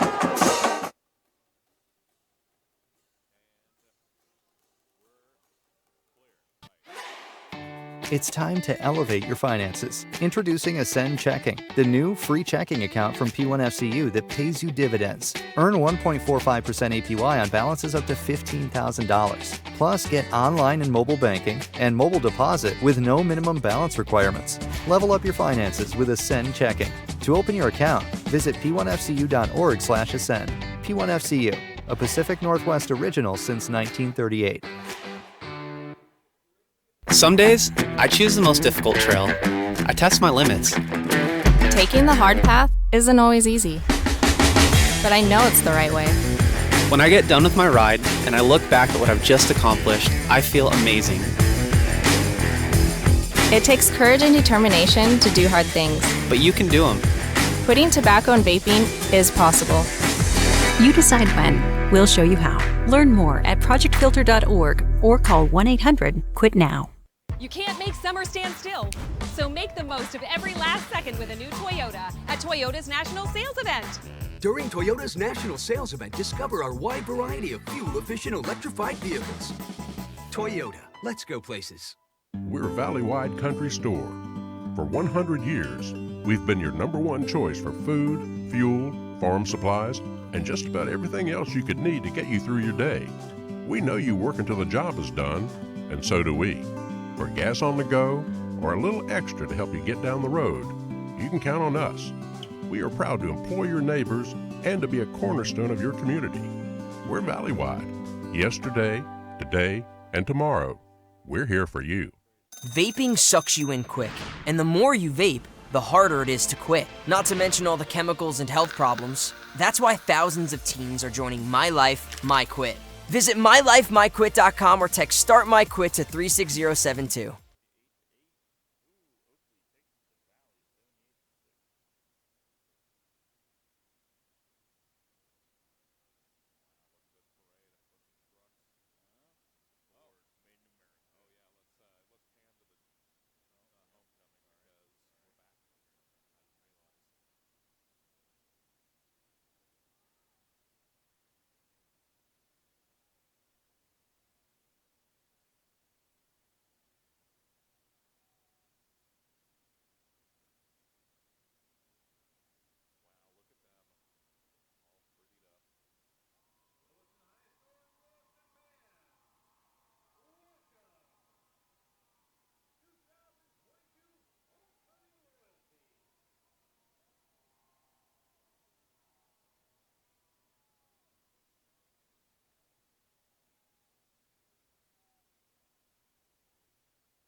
Ladies and gentlemen, welcome back to District 2 here on IdahoSports.com. And folks, I'm your host, Garrison Hardy, and joined with me, as always, is the coach, Jason Hansen. Jason, good to be back with you in the booth once again. It is, and it's still middle of August. It's homecoming time on the calendar, and it's getting a little chillier. I had to put my vest on. That's right. Lewiston is doing their crowning. They do it, of course, the 5As are a little different than the 1As, but they do a crowning of all of the sub-kings or princes and princesses, and have the parents out here. So it's kind of a community, school-wide homecoming. And they've got the float set up here, and it's been a pretty smooth show thus far. But on the football field for Lewiston, it hasn't been quite as smooth as they would hope for a homecoming game, as they currently trail the Timberwolves 19-6. But that's not to say that Lewiston's played badly. Both teams have come out and thrown some haymakers at one another, and they're just connecting. It's a well-fought match right now. Yeah, and we kind of anticipated this on the drive down here to, even though we're Friday night on the Palouse, we're down here in the valley, that Lake City was going to get on the bus with an attitude and be a little grumpy and want to show some pride. Coach Fulp's crew is well coached and has a lot of pride and wants to come down here and get things started. Well, we had some technical difficulties, and so we kind of erased, minus a couple of chunk plays and Jackson Pettit making the touchdown, we kind of skipped the punts and all those things, and we just kind of condensed it down to all of the action. And so we're the red zone package with Idaho Sports. That's right. Heard it here first, folks. That's right, here in District 2. And Jason, you and I talked about this in the first half. This Lake City team does not look like a 2-5 ball club. No, and admittedly, we kind of mentioned just moments ago that it's tough to know who was banged up and who wasn't playing well. And again, sometimes it takes a little while to build your roster and get things where they need to be. We mentioned it with some other teams earlier in the year that, everything seems to be backloaded, where your league schedule is the most important, so you got to make sure you're sharp then, and it looks like Lake City has corrected some things and could maybe somehow battle their way back into one of those at-large or maybe a direct spot. They probably have to get one of the automatic bids out of the conference. And, hey, if they look like this against Lewiston, who went toe-to-toe with Post Falls, who knows what might happen. And I'm sure that's what Coach Fulp is telling Lake City in the locker room. And that's right. Let's go ahead and talk about these scenarios here for both of these teams, as Lewiston has had, thus far, the better season of the two. Lewiston coming into this game with they had, going into last week, a 5-game winning streak, but it just wasn't meant to be, as they fell at the hands of Post Falls 42-35. So they come in with a record of 5-2. They're hoping to go to 6-2 tonight, and if they do that, and take one of the direct bids. Now, a team like Lewiston, who's had a great year so far and had some hot streaks with plenty of wins against some bigger 5A schools, that allows them to kind of maybe work their way into something. So, again, Coeur d'Alene is kind of projected to be in automatically. This is according to Idaho Sports. And you got to check back every week. Saturday I'll be checking this out as well. Coeur d'Alene looks like they're in. Post Falls, this is before snaps tonight. Before kickoff tonight, it looks like those two were in, and Lewiston was on the bubble. But that being said, that can change. That's why you play the games, and you have to defend your home turf. Well, if the score holds out as it is currently with Post Falls and Coeur d'Alene would likely fall to the bubble, as they would fall to 4-4 on the season and 1-1 rather in conference. If Lewiston wins tonight, they move to 6-2 and 1-1, so they easily would overtake Coeur d'Alene there, and it'd be looking like Post Falls and Lewiston would be the top two. Mm-hmm. But again, there's just so many ways that this can go. Lake City, they could come out on top, move to 1-1, and suddenly they're in the running. Yeah. So it's really going to have to come down to how these two results are going to pan out tonight. Yeah, and that's, again, why you don't want to have everything based on max preps. And I like the way that the 5As do it, not get ultra political here. I like how you have some automatic bids, but you've left some spots open for some other teams to work their way in because of their body of work. And so a team like Lewiston that's, at one point we were talking about they were kind of the champions of the Northwest. one of those situations where they played Utah, they played Idaho, they played Washington. And a team like Lake City, you haven't had the best success, and so you got to work harder to get one of those automatics. And so it's kind of a nice blend of who has had a great league season and who has had a great overall season. And so it keeps everybody in tune, and that's what keeps everybody watching. And so that's I just love this time of year, and I'm sure all the fans do too. And so I'm preaching to the choir, if you will. That's right. Well, before we get the table set here for the second half, Jason, why don't you take us through the Friday night flash and take us through some scores around the state of Idaho. By the way, you can go to IdahoSports.com and take a look yourselves here if you want to take a break from us. Why would you? But at the end of the day, you do have that option over at IdahoSports.com. And we've got all the scores from 1A, D2, all the way to 5A. And they're being reported throughout the night by folks like Jason and I. So. Sorry, Garrison, and that's just the value of you just refresh, and especially now that it's halftime pretty much across the state or a final in the South. And so a team like Meridian is up 48-3 over Capital. We saw Capital earlier this year. We saw in the fourth quarter, rather, it's Boise versus Cuna. We have Pocatello 28, Highland of Pocatello, rather, 28-22 over Madison. That's final. Nampa over Mountain View, 23-14. And so the Friday Night Flash does not say 14-6, but I'll believe you. But it does have Post Falls up over Coeur d'Alene. And then Rigby 41, Thunder Ridge 7. And then you have Rocky Mountain 7-0 over Timberline of Boise. And that was the Friday Night Flash, courtesy of the coach, Jason Hansen. Now, before the teams come out here, let's talk about the second half here as, again, Lake City leads 19-16. Lewiston kicked off to start the game, so they're going to get the ball to start the second half here. Now, to start the game, Lake City came out and was ahead 13-0, and it looked like this could have been a game that they were going to try to run away with. But, of course, with Coach Pancari and the Bengals, that's probably not something we have to worry about as their offense kicked it into high gear. They scored on a touchdown drive that they had great field position and they capitalized on it. They put 8 points on the board. And then rather than kick it back to the Timberwolves, they did an onside kick with a high arcing kick. The Timberwolves weren't able to recover it, and so the Bengals took advantage of that. And one play later, Jackson Lathan from 42 yards out took it into the end zone on a touchdown run. Great blocking, great play design, and the Bengals went up 16-13. And then finally, the Timberwolves ended things in the first half with a touchdown of their own, but they were unable to convert the PAT, which moved the score to 19-16, where we are now.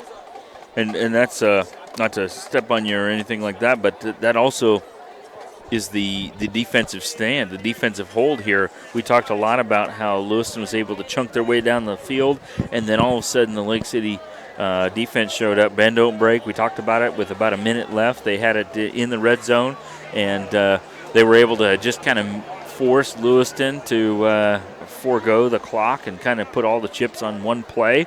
And then Queen had his sack, and it really kind of put the stamp on the first half for Lake City. Now it's going to be important for Lewiston to come fired up out of the locker room here.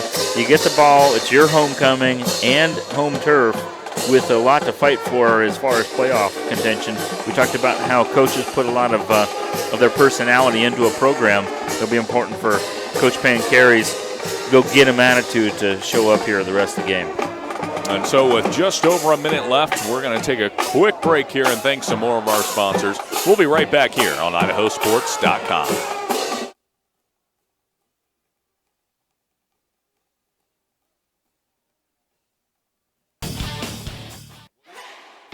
It's time to elevate your finances. Introducing Ascend Checking, the new free checking account from P1FCU that pays you dividends. Earn 1.45% APY on balances up to $15,000. Plus, get online and mobile banking and mobile deposit with no minimum balance requirements. Level up your finances with Ascend Checking. To open your account, visit p1fcu.org/ascend. P1FCU, a Pacific Northwest original since 1938. Some days, I choose the most difficult trail. I test my limits. Taking the hard path isn't always easy. But I know it's the right way. When I get done with my ride and I look back at what I've just accomplished, I feel amazing. It takes courage and determination to do hard things. But you can do them. Quitting tobacco and vaping is possible. You decide when. We'll show you how. Learn more at projectfilter.org or call 1-800-QUIT-NOW.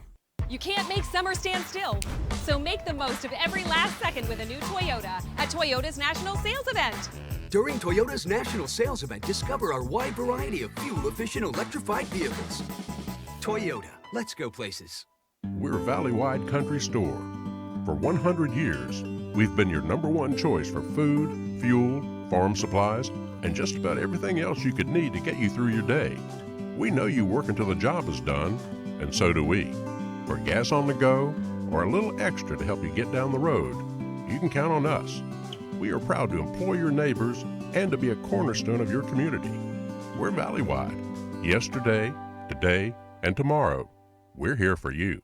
Vaping sucks you in quick, and the more you vape, the harder it is to quit. Not to mention all the chemicals and health problems. That's why thousands of teens are joining My Life, My Quit. Visit mylifemyquit.com or text Start My Quit to 36072. Welcome back, ladies and gentlemen, to Lewiston, Idaho on District 2 as the Lewiston Bengals are hosting the Lake City Timberwolves. And the second half is literally just about to kick off. Talk about timing, folks. That's how we do it. What a pro. So number 53, Alex Green, will send this one deep for the Timberwolves.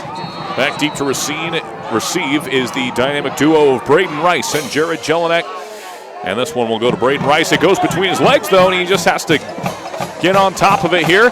He does have a crease. Rice, he's at the 30. He's at the 40, the 50, 40. He gets past the last defender. Can he be chased down? 10, 5. Touchdown, Bengals. Braden Rice takes it coast to coast. Well, and definitely one of those situations where you have a situation where you have that ball come back there, breaks up everybody's timing. Obviously, some folks are going to be thinking that his knee was down as opposed to up off the ground, but it looked like he actually kind of made sure he was up and then he ran. So it's one of those situations where what a change of momentum right there, right off the bat. And again, Lewiston doing Lewiston things. So Braden Rice takes it all the way for the touchdown, and now Lewiston will come out for the PAT, or the 2-point conversion, rather. Honninger takes the snap, keeps it himself, runs up the middle, and he has to spin forward, and it's in. 2-point conversion's good. But again, kind of the power of going for two in these situations. A little unconventional at the 5A traditional 11-man level, but it's definitely one of those situations where they're kind of rolling some of those other situations back into it. So 24-19 the score now, and boy, oh boy, if we've got some tempers flaring up here. That's what you hear in the broadcast at home, folks. I thought that was Garrison. Yeah, I guess so. 11:44 to go here, 15 seconds, and they punch it in.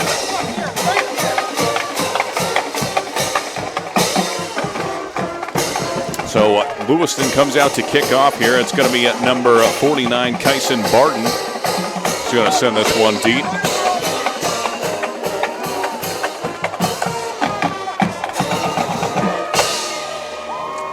Back deep to receive for the Timberwolves is number 23, Braden Ross. And across from him is number 21, Chase Walker. Ross has had some excellent plays in the first half. The senior running back ripped off a 40-yard run earlier in the game. He's also punched it into the end zone on one occasion. So Kyson Barton set to kick this one away with his left foot. And he sends this into the Lewiston night sky deep. And that goes all the way into the end zone for a touchback. And Jason, as we've talked about before, that is such a weapon. It is a weapon because you not only just scored on the touchdown, but now you didn't allow them to even touch the ball, or I should say on the kickoff. So now it's time for Lewiston's defense to really dig in here. And Lake City was able to to kind of chunk them along and do some things to keep them off balance. And so it's going to be interesting to see what they come out with here on offense in this first possession of this half. So 1st and 10, ball in the 20 for the Timberwolves. They come out with 4 wide receivers on the set here. 1 back in the backfield, that's Ross. Next to Pettit. Pettit back to pass. It's going to be a quick screen play to the far side of the field. It's caught, and they're able to take it forward for a pickup of 3. Nice little play there. Everybody's emotional. Everybody's fired up. Just come back to something that can be a high percentage throw, but it doesn't get as many yards as they were probably hoping. 2nd and 7, ball in the 23.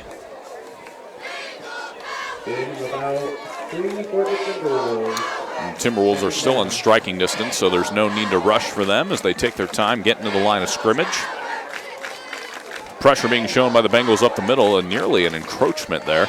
But they go up the middle to Ross once again, who bounces it to the outside, jukes inside. My goodness, does Ross have the ability to make a defender miss? Yeah, he can definitely stop on a dime and pick it right back up. And again, just showing some real good patience right there, letting his offensive lineman kind of pull and gets right in there, tucks behind his offensive lineman, and almost picks up that first down. So 3rd and 1, ball on the 29-yard line. And folks, we've mentioned Post Falls and Coeur d'Alene. It is 21-6 right now. Post Falls leads over Coeur d'Alene, and that is who Lewiston will play next week. And Lake City will play Post Falls next week. And that looks like a first down there for Lake City. Well, it looks, apparently they're going to mark the knee down. The ball was over. Obviously, the difference of folks at home, we're next to the Lake City coaching staff here, and they've showing some passion. They're fired up. And one of those where, it looked like he kind of dove and extended. Big effort. I was about ready to say big effort right there to extend and get the first down. But situation where didn't mark it that way, so punt team looks like they might be coming out. 4th and 1, ball in the 29.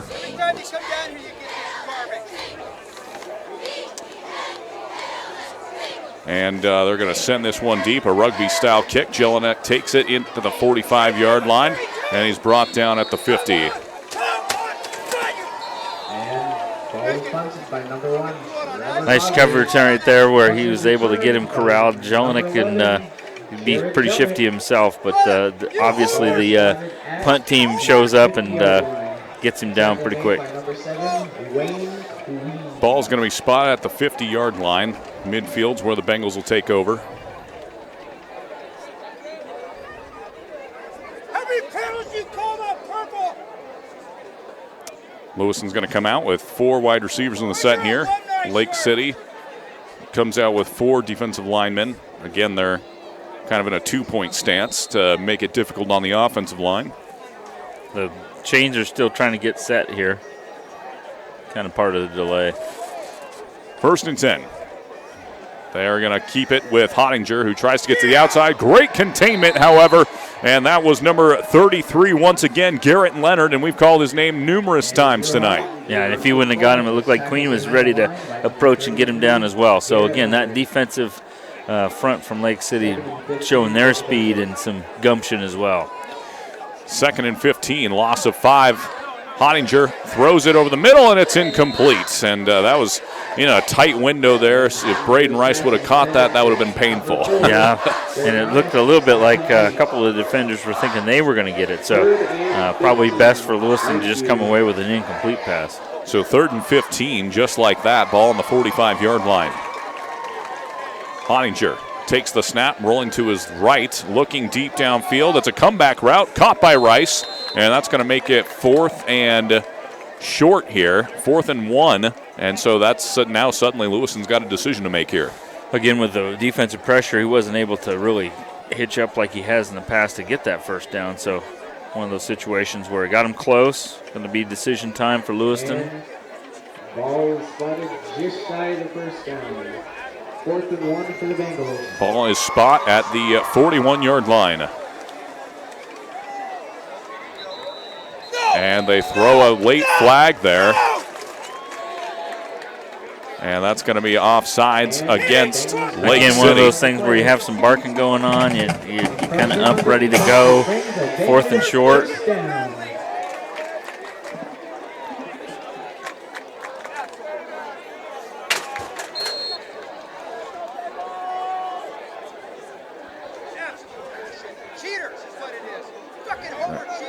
And they're going to keep this up the middle with Hottinger for a first down. Another one after the offsides penalty, and Lewiston back-to-back first downs. Tackle was made by number 1, Trevor Connery.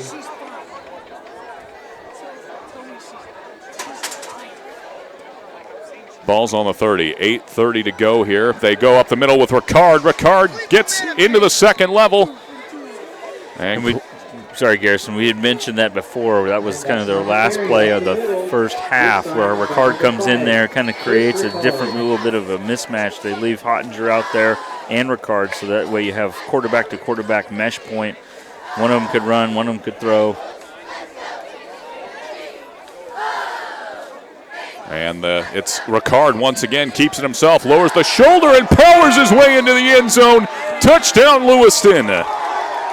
Yeah, we talked about Ricard. He's quite a load himself. We talked about Johnson being a heck of a playmaker. Ricard comes in there.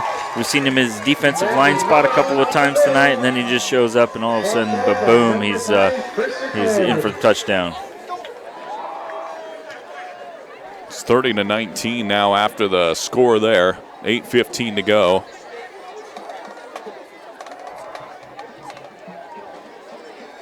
Here's the 2-point conversion from the Bengals.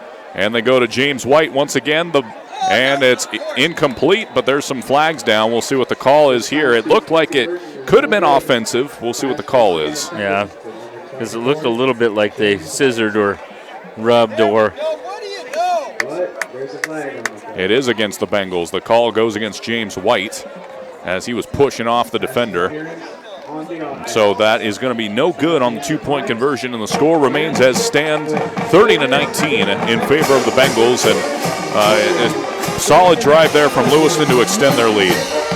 Yeah, without a doubt. And of course, they'd rather have that 2-point conversion as well, but with the penalty, that just negates the whole thing. So 30-19 the score here. 8:15 to go here in the third quarter. Plenty of time for Lake City to respond and get back into the game. And if they put up 7 points here, they're looking at a 30-26 ball game. Yeah, in a situation where going to have to kind of get back to some basics. You know, they were able to kind of chunk them along, get it kind of multi-dimensional, and just kind of, like you said, given what they do on offense, they have plenty of time to do what they need to do.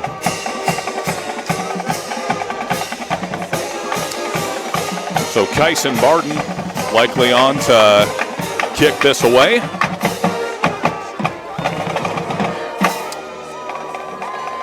And back deep to receive for Lake City is number 23, Braden Ross, as well as number 21, Chase Walker. Looks like Lake City's ready for a onside just in case.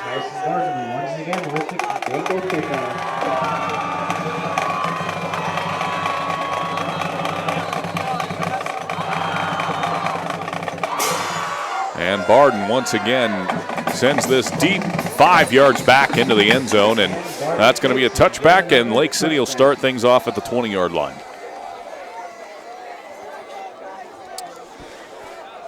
Well, tomorrow's Saturday, ladies and gentlemen. Of course, that means college football comes back to the ranks. And, Jason, let's talk about your Oklahoma Sooners. Hey, we're scratching around. We're looking for a win. They go up against the suddenly mighty Kansas Jayhawks, coming in at 4-1. Although Kansas will be working with their backup for what looks to me the remains of the season. Tough blow. Mike Cougs coming off the snide, taking the L against USC. Granted, some of the officiating was frustrating, but what are you going to do? That's probably me just being biased. As Lake City hands this one off the middle to Ross, who bounces off a tackler, gets off another, and he goes all the way to the 40-yard line. He's brought down. Excellent start to things there, a 20-yard gain from number 23, Braden Ross. Yeah, and we talked about him being shifty and reading those blocks. And again, he does that right on point. gets that big gain, gets them right back into business. Now they're near midfield. Plenty of time to work with. You can go ahead and huddle up like they do, make sure everybody's on the right page, come back up to the line, and execute the play. 1st and 10 from the 40 after the 20-yard run. Ross once again in the backfield is Pettit in the gun. 2 wide receivers on either side of the formation. Pettit, he's going to hand it to Ross, who bounces to the outside. Good blocking on the near side here, and Ross is going to get about 8 yards on the run. Yeah, big chunks right here. We talked about him kind of working his way up the middle and then bouncing it to the outside. You mentioned it. Nice block out here on the edge, giving him a couple extra yards and putting him way ahead of schedule as far as trying to get that next first down. 2nd and 2, ball's on the 48-yard line. Solid start to the drive here for the Timberwolves. Trips to the far side of the field. Lewiston comes out with 3 down linemen and 4 backers over the top. Pettit takes the snap, drops back, looking. He's got a bunch of streak routes down the middle, and it is caught. It's incomplete. It came out at the last second, so that'll bring up 2nd down, and that was a lot of deep routes there that Lake City was looking for. Yeah, at the same time, great awareness by the receiver coming back as fast as he could to try and give him something to throw to. Pettit was able to try and work it as long as he could to give himself a chance, give him something to throw to, someone to throw to, but kind of ran out of time and ended up on the grass. 3rd and 2, ball on the 48. 6:55 to go here in the 3rd quarter. Pettit under center, takes the snap, and he's going to go to Ross. Ross looking for a block up front, and there he looks like they stop him before the first down marker, so it's going to be 4th and short. Going to be 4th and short, but we're right up here at the midfield marker, midfield stripe. So you saw what they were trying to do there, run it right behind the blocks of Zach Johnson, but good push there from that defensive front. 4th and 2 for the Timberwolves. Yeah, decision time here. Looks like they're going to leave the offense in. I like this call. You have plenty of time, but you got to stay on offense. Clock is rolling under 6:15. 4th and 2. Under center is Pettit. And we've got a timeout taken by Lake City just before the play got going. And they want to talk this over. Well, it's a good idea. You know, it's going to be an important play and probably some, okay, what should we do here? What are you guys thinking? Allows the coaches to kind of get together as well and plan out their strategy. But looks like we may be bringing out the punt formation. Maybe a nice time for a fake, if you will. You mentioned it, Trevor Cogley is the punter who caught a touchdown already, so he's got some wheels. So maybe give him a couple of blockers. He's got a lot of space out here at the bottom of the screen. We're going to have to call another number. Got to roll the dice sometime, and once in a while it comes up 6s, boxcars. There you go. As somebody who's never been to the casino, I'll take your word for it. Yeah. Come on. We're in the valley. You know where Garrison's going. People at home already know. Couple of cigs, couple of 4th and 2. And Cogley will punt this one away. And that is to nobody. And they're going to let this one roll all the way to the 10, and it comes to rest. So Lewiston's going to have 90 yards of green in front of them. And I was just going to mention a couple of things there. One, the return man actually came up, so now they had 11 back in the box, so probably best not to go for it. Earlier in the game, they punted, and the cover guy ran down there and touched it a little early, and they probably could have picked up a couple extra yards for their defense. And this time they didn't touch it, let it roll, and so already they've made those corrections. So Coach Fulp's crew talking to their guys, making sure that you're getting the most out of everything, because every play, every yard's going to count here. Ricard takes the snap this time, and he's going to keep it himself, tries to bounce it to the outside, and he's spun out of bounds after a pickup of 5. Oh, not out of bounds, he's inbounds. Right there on the edge, but a nice job right there. Like you mentioned, a lot of wolves showing up in a giant pack to get him down. Doesn't matter how big he is if you all show up together. 2nd and 5. Jelinek comes to the near side in motion. Hottinger takes the low snap, looking, steps up and fires a slant over the middle, and it's incomplete. And that was number 1, Trevor Cogley, in the area. Yeah, and the defense was right there ready to spring for it, and if they had got that, they probably would have gone to the house as well. So, again, defense is going to rise up. We've already seen Lake City's defense show up before right at the end of the half. They're going to need to come again here. 3rd and 6, ball on the 14. Hottinger rolls to his right, looking. Braden Rice over the second level, and it's incomplete. We'll see what these flags are about.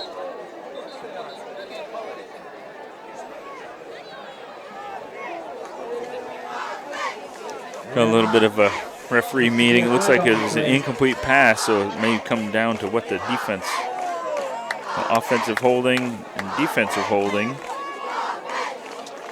So the penalties will offset, and that means basically nothing happens. So it's going to be 4th and 6, or it's going to be a do-over. Yep, I think you get a do-over. Yep, White Hat says it's 3rd down. So 3rd and 6 after the offsetting penalties. One more time, Lake City's got to try and hold here on 3rd down. Hottinger. And it is incomplete. That was number 14, Rylan Gomez, the intended target. He just couldn't come up with it there. And that's going to bring up 4th and 6. An excellent defensive focus right there. The defenders just staying on their guy, getting sticky, making really small windows. They're going to punt this one away from the 14-yard line, so not a lot of room for error here as the punter. Now might be the time for the Timberwolves to show some pressure. And this one's a low-driven punt, and that was frankly just did not go the way Hottinger wanted. We've seen him punt very well in past games, and that just wasn't what he was looking for. Yeah, as the snow of the gnats comes back down, probably going to be all over the camera. But you're right. You got to make sure you get those shoulders up and punt tall. Stand tall to punt tall. But gives Lake City a nice short field to work with. This is built for what they do, and probably going to see a little bit of momentum shift here. So 1st and 10 for Lake City. Ball's on the 36 after a 22-yard punt. Pettit in the gun, and next to him is number 10. That's Jake Whitehead, the senior. Trips to the near side. Pettit back to pass, looking, steps up into the pocket, rolls to his right, floats this one to Johnson, and it's incomplete. Zach Johnson, the big target downfield. Good coverage there from number 7, Briggs Duman. Yeah, we've had him be a player of the game in the past, and this time one of those situations where it's just out of reach of Johnson. I think if he had been able to catch it with those big paws, defense was on his back, so he might have been able to rumble all the way to the end zone. And I think for Johnson, as a receiver in college myself, my coaches would have been screaming at me to keep running and not try to jump for it, try to run underneath it there. That could have been what happened as well. Pettit rolling to his right. Pursued and guided out of bounds by number 3 from Lewiston. That was Dayton Phillips. A very short gain. Yeah, and again, this kind of works back to Lewiston's favor. You're just trying to play down a distance here. It's going to be 3rd and 10 after the two plays here. So Lake City's looking for the first. Lewiston's got man-to-man coverage on the outside. 3-4 defense. Excuse me, they've gone to a 4-down lineman. Pressure being shown from the likes of White, and he's come right up the middle, and it's incomplete there. Excellent blitz brought from the Lewiston side, and that's going to bring up 4th and 10. Yeah, that pressure right up the middle. We talked about it from the Lake City side. This time, Lewiston gives them a little bit of their own business where you have somebody kind of standing up there, who's guarding who's supposed to block what, and didn't give them much time to throw. And that was Elliott Taylor on the pressure, number 32. Pretty sure that's the brother of James. Nope, excuse me. I was thinking of James White there. For some reason, I thought Elliott Taylor and him were related. Not Lawrence. You never know. Here we go. 4th and 10, ball on the 36. Pettit, back to pass, being pressured. He's got to roll away from it. Looking, and he throws a bullet, and it's caught. we'll see where they spot this, but he should have the first by a couple yards. Yeah, nice job. We talked about the Lewiston receivers hitching up, making sure they get the first down this time. Lake City receiver does the same thing, gives him a nice target, shows his numbers, catches the ball, fights for a couple extra, and first down Lake City. So ball's going to be spotted at the 23-yard line. They're back in the red zone.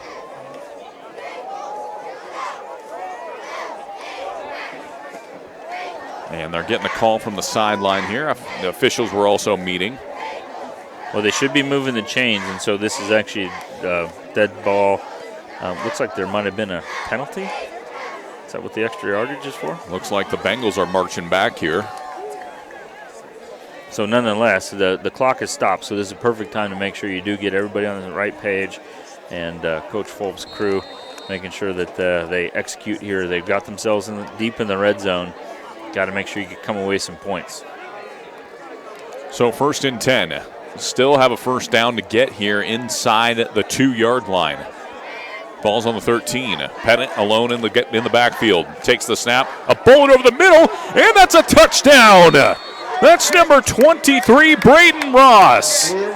We talked about that Lake City has lots of playmakers as well, and right there they're showing it where Johnson was on the short side of the field on the bottom of the screen. Then all of a sudden they go to Ross, where defense is going to go to number 80, and all of a sudden you have a flash of 23, and looks like Michael Jordan showed up.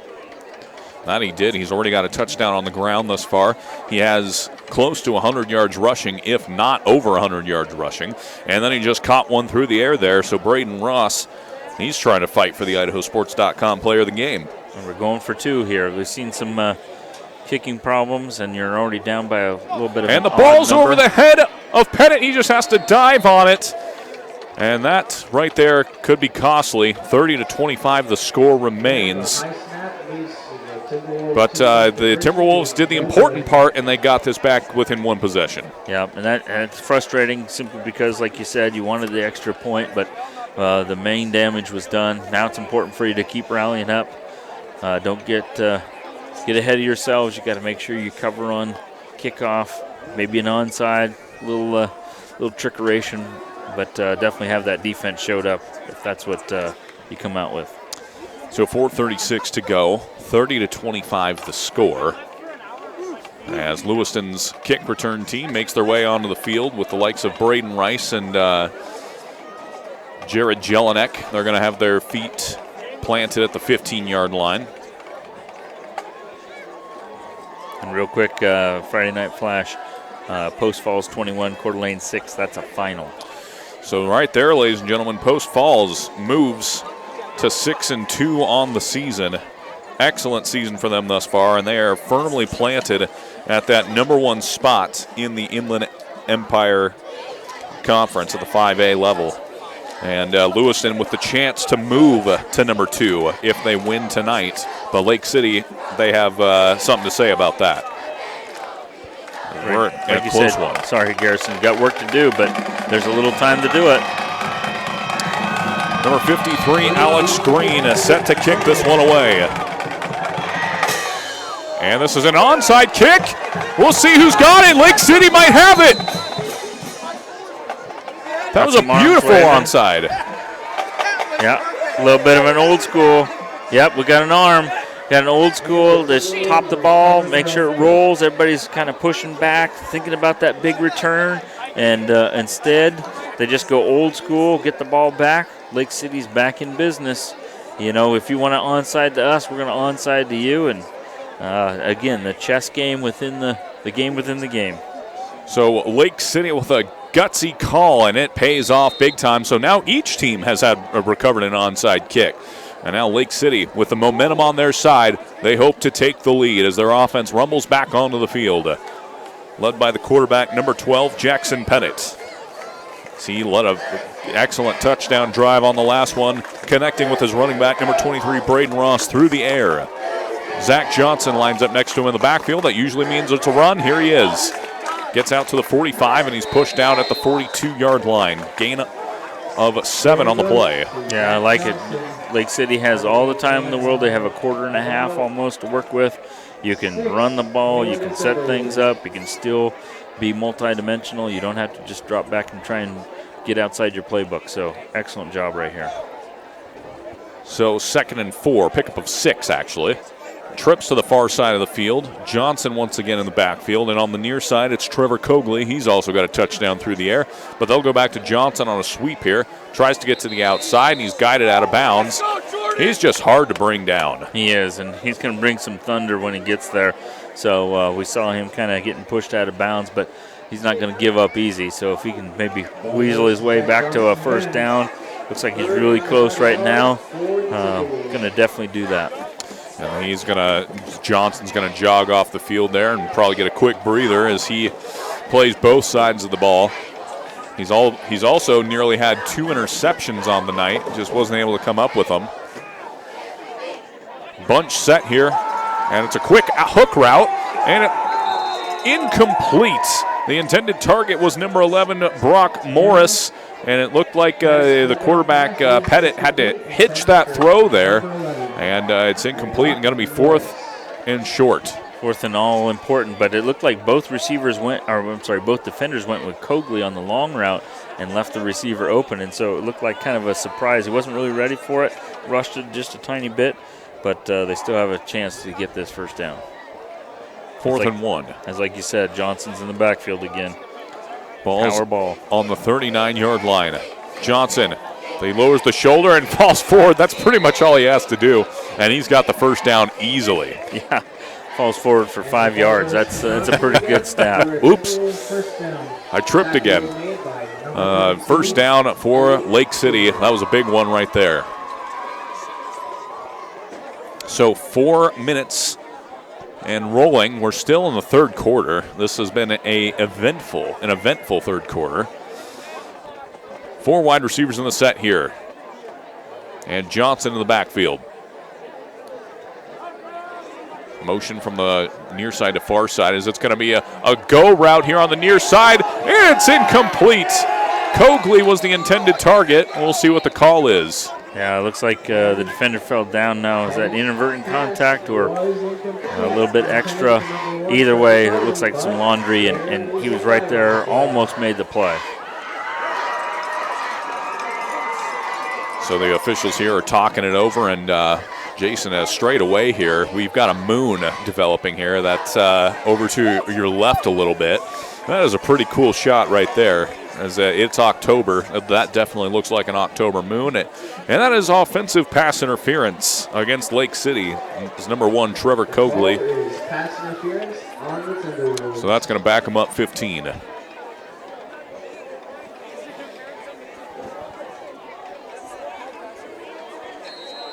So that moves them all the way to the 50-yard line. First down and a long ways, but they've picked up yardage like this before.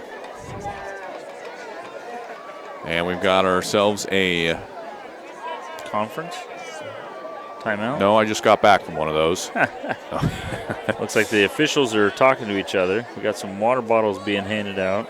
And now they're actually moving them up to the 45-yard line. So just a correction there of where they should be spotting them. All right, there you go. Hey, you'll take yardage if you don't have to work for it. Actually, I think we're on the 40. There we go.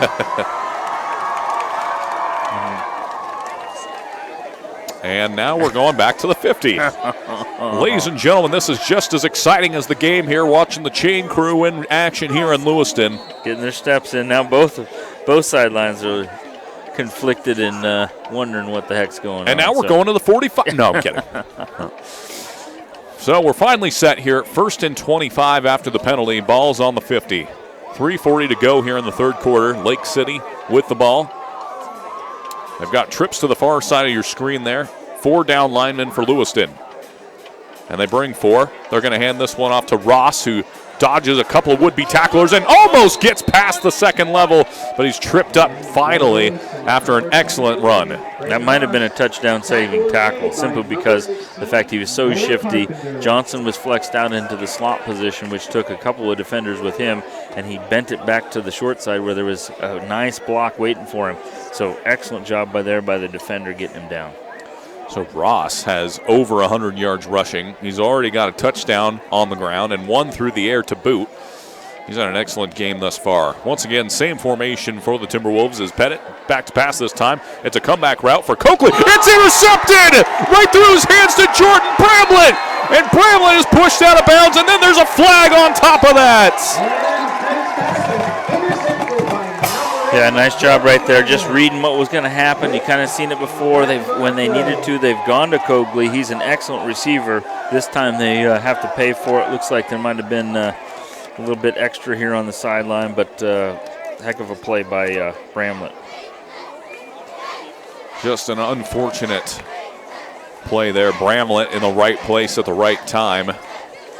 Sometimes that's all you can do on those hook routes is just stay near the receiver, and that time it paid off. Well, and how about this? I was going to highlight number 16, Noah Carpenter. We should have mentioned his name. He was the touchdown-saving dude out there that because you saved the touchdown, then they got the interception. So excellent job right there. So there's an additional 15-yard penalty on top of the interception returned by Bramlett, and that's going to have the Bengals on the 40-yard line. Great field position here, and this could right here be a 14-point swing if the Bengals are able to capitalize on this drive as they go to Lathan. Lathan has got a convoy of blockers in front of him, cuts it back inside, and he's still on his feet and finally brought down for a pickup of 15 yards. Yeah, nice job out there. Like you said, just had a whole student body left out there, everybody getting sticky with their blocks, but nobody ended up with a penalty, so nice job with a first down. 1st and 10. Ball is now at the 25-yard line. And they go to Ricard up the middle, a power back. Bit of a change of pace there, and he's brought down by number 64, Austin Layton. This time ball goes to number 5, Chris Ricard. And we just got a flyover by a helicopter. Cool stuff here. Hottinger keeps it himself. He shovels it forward to Layton, and he's tripped up inside the 5-yard line. Mark him down at the 3. Nice job being savvy right there. I'm not sure that's how the offensive play was designed, but that's what he did with it. Guys are watching the NFL doing some interesting things. So the officials are blowing it dead. Timeout taken by the Timberwolves in an effort to stop the bleeding and keep the Bengals out of the end zone. Well, and similar to what you said, he had that big momentum shift. You just got to kind of get things corrected. We've seen them. Lake City's defense has risen up in these moments and did a nice job of forcing the stop and keeping them out of the end zone, both at the goal line and then at the end of the half. So maybe they can do that again and then be right back in business. Again, we have all the fourth quarter to work with and 2 more minutes, 2:04 left on the clock here in the third quarter. So just got to get a stop here if you're Lake City. So, man, this has been a game of a lot of momentum shifts, that's for sure. You know, first it's Lake City jumps out to a 13-0 lead. Lewiston responds with 16 of their own. Then Lake City punches it into the end zone before half. Lewiston can't convert their 2-point conversions. And now Lewiston with the chance here to make it a 2-possession game once again with 2:04 left in the third quarter. And we've got the signal from the officials. Here we go. Lewiston's got a big target on the far side there, number 88. That is Austin Lawrence, the 6'5" wide receiver. Got a lot of motion going on here. Ricard, he's just going to keep it himself. Ball forward. Touchdown, Bengals. Well, like you said, they're just kind of ghost motion and doing a little motion here, a little motion there, just kind of opening that middle with everybody leaving at a different time, matching up. And now it's again important extra points. Everyone is obviously, but it's going to be important, especially with you having an odd number for one team and an even for the other. Hottinger sends Bryce in motion. He's going to fake the handoff here, looks over the top, and it's incomplete. The intended target was Braden Rice. So once again, Lewiston not able to convert their 2-point conversion, so the lead will remain 11.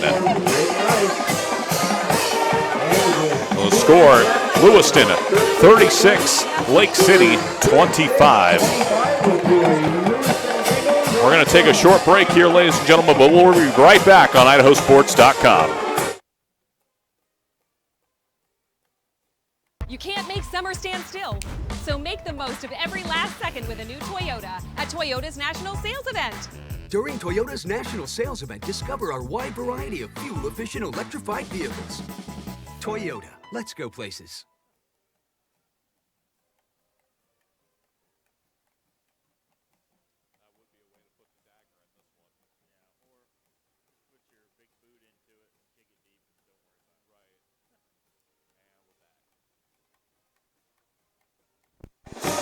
Welcome back, ladies and gentlemen, here to Lewiston, Idaho on District 2 on IdahoSports.com. Number 49, Kyson Barden. Well, he's set to kick this away for the Bengals. Now, he's typically the Bengals' deep man, as he has sent the ball back for 3 touchbacks on the night thus far. But we've also seen an onside kick from either side. So what's your call here, Jason? You just sending this deep? I'm kicking it deep. I like to roll the dice, as we talked about, but I think I'm going to go with a sure thing. And Barden, he's just going to power this one towards the end zone, and it goes into the end zone for a touchback. And Lake City will once again take over at the 20-yard line. For a moment there, it looked kind of like a knuckleball. I wondered if maybe it was going to go out of bounds just a little bit early and give Lake City bonus yardage. Not to be, as they've got 80 yards of green in front of them and a Lewiston defense that just made a big interception on that last drive with the likes of Jordan Bramlett, and that right there could have been a 12-point swing, roughly, as Lewiston wasn't able to capitalize on the 2-point conversion. Same time, Lake City was moving the ball, so it's going to be interesting to see what they come back with. Pennant in the gun, takes the snap. It's going to be a quick little dump pass here to the back. That's Zach Johnson out of the backfield, and he gets about 5 or 6 yards. A nice job getting the playmaker the ball in just a little bit different formation with a different style of play, essentially an outside run, but kind of gets those blockers in front of him like you mentioned, and he kind of gets out there in space. So 2nd and 5 for the catch and run by Johnson. 1:51 to go. Ball's on the 26. 1:51 to go here in the third quarter. The clock has seemed to crawl on this one. 4 wide receivers. Pettit takes the snap, looking. He's going to roll to his right now. He's got a target in front of him, gets it to him, and he's going to make the catch just short of the line to gain. And there's a flag in here coming in late. Flag is close to the 35-yard line. Yeah, kind of in that secondary area that generally is on the defense. Doesn't mean it is, but.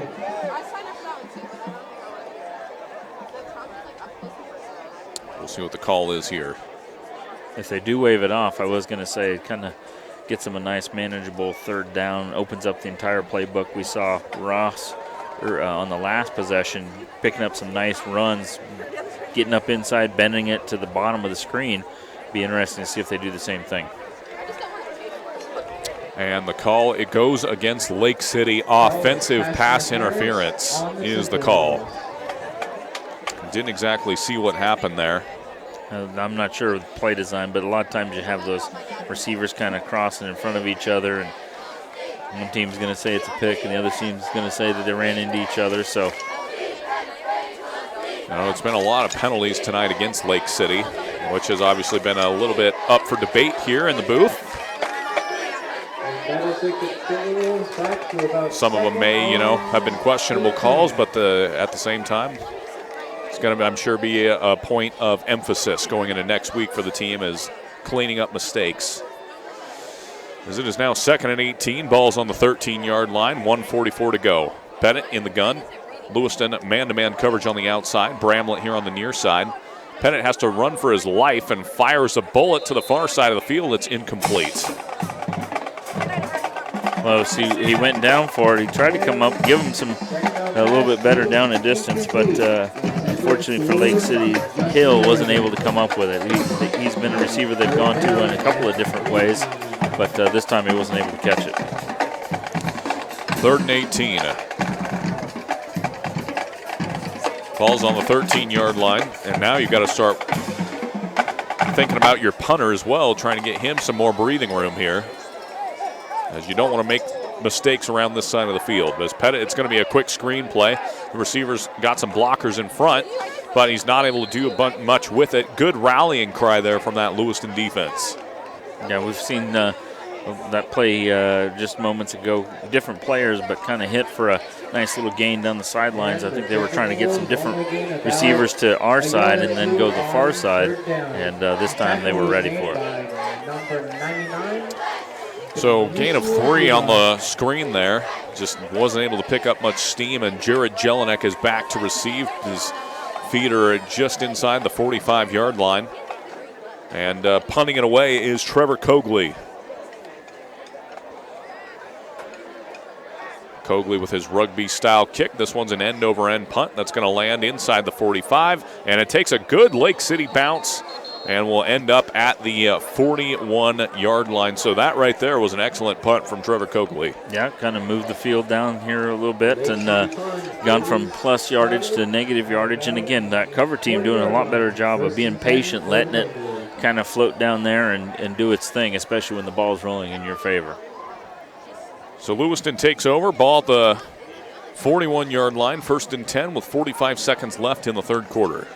And last time out, they were able to punch it into the end zone for 6, but were not able to pick up the 2-point conversion. That was Chris Ricard who scored the last one. They start things off with Jackson Lathan, who gets to the second level, spins away. He could go. Jackson Lathan, 10-5, touchdown Lewiston. One play, touchdown. Yeah, one of those interesting wrinkles now that they've changed the rule. If you sit down on the player, you're still up. So nice job with the spin move. Looked like he kind of sat on him, which meant that he did not touch the ground, and so he wasn't really down. So nice job heads up and showing off some of that speed. Again, Lewiston's got to correct this 2-point conversion stuff, whether it be this week or next, simply because they're not their percentage is down a little bit. So 42-25. Here's Hottinger, 2-point conversion over to White. It's incomplete. And no flags this time, as they have now missed on 3 straight 2-point conversions. But nonetheless, they pick up 6, and that makes the score 42-25. Lewiston leads by 17, and that was a big score. Yeah, and that's one of those situations we called it early that they're used to scoring in the 40s, and that's where we are. But that defense is also matching, and so it's going to be important as we head into the 4th quarter here pretty soon for them to stay defensive on the Lewiston side. And Lake City just, they've had some real big moments when they were patient and they were able to move the ball down, but they've kind of sputtered and not found the end zone quite as well. And Jackson Lathan, that is his 2nd, maybe 3rd touchdown on the night. I wasn't sure if he's punched it in 3 times, but he's definitely got 2. And the first one went for 42 yards. That one went for 60. So not a bad night for Jackson Lathan. It's a pretty good average. That's I'm not a right. math guy, but that's a pretty good average. That's right. Let's keep it around there. I'm sure Jackson would like to do that. Kyson Barden in to kick this one. 33 seconds remaining in the 3rd quarter.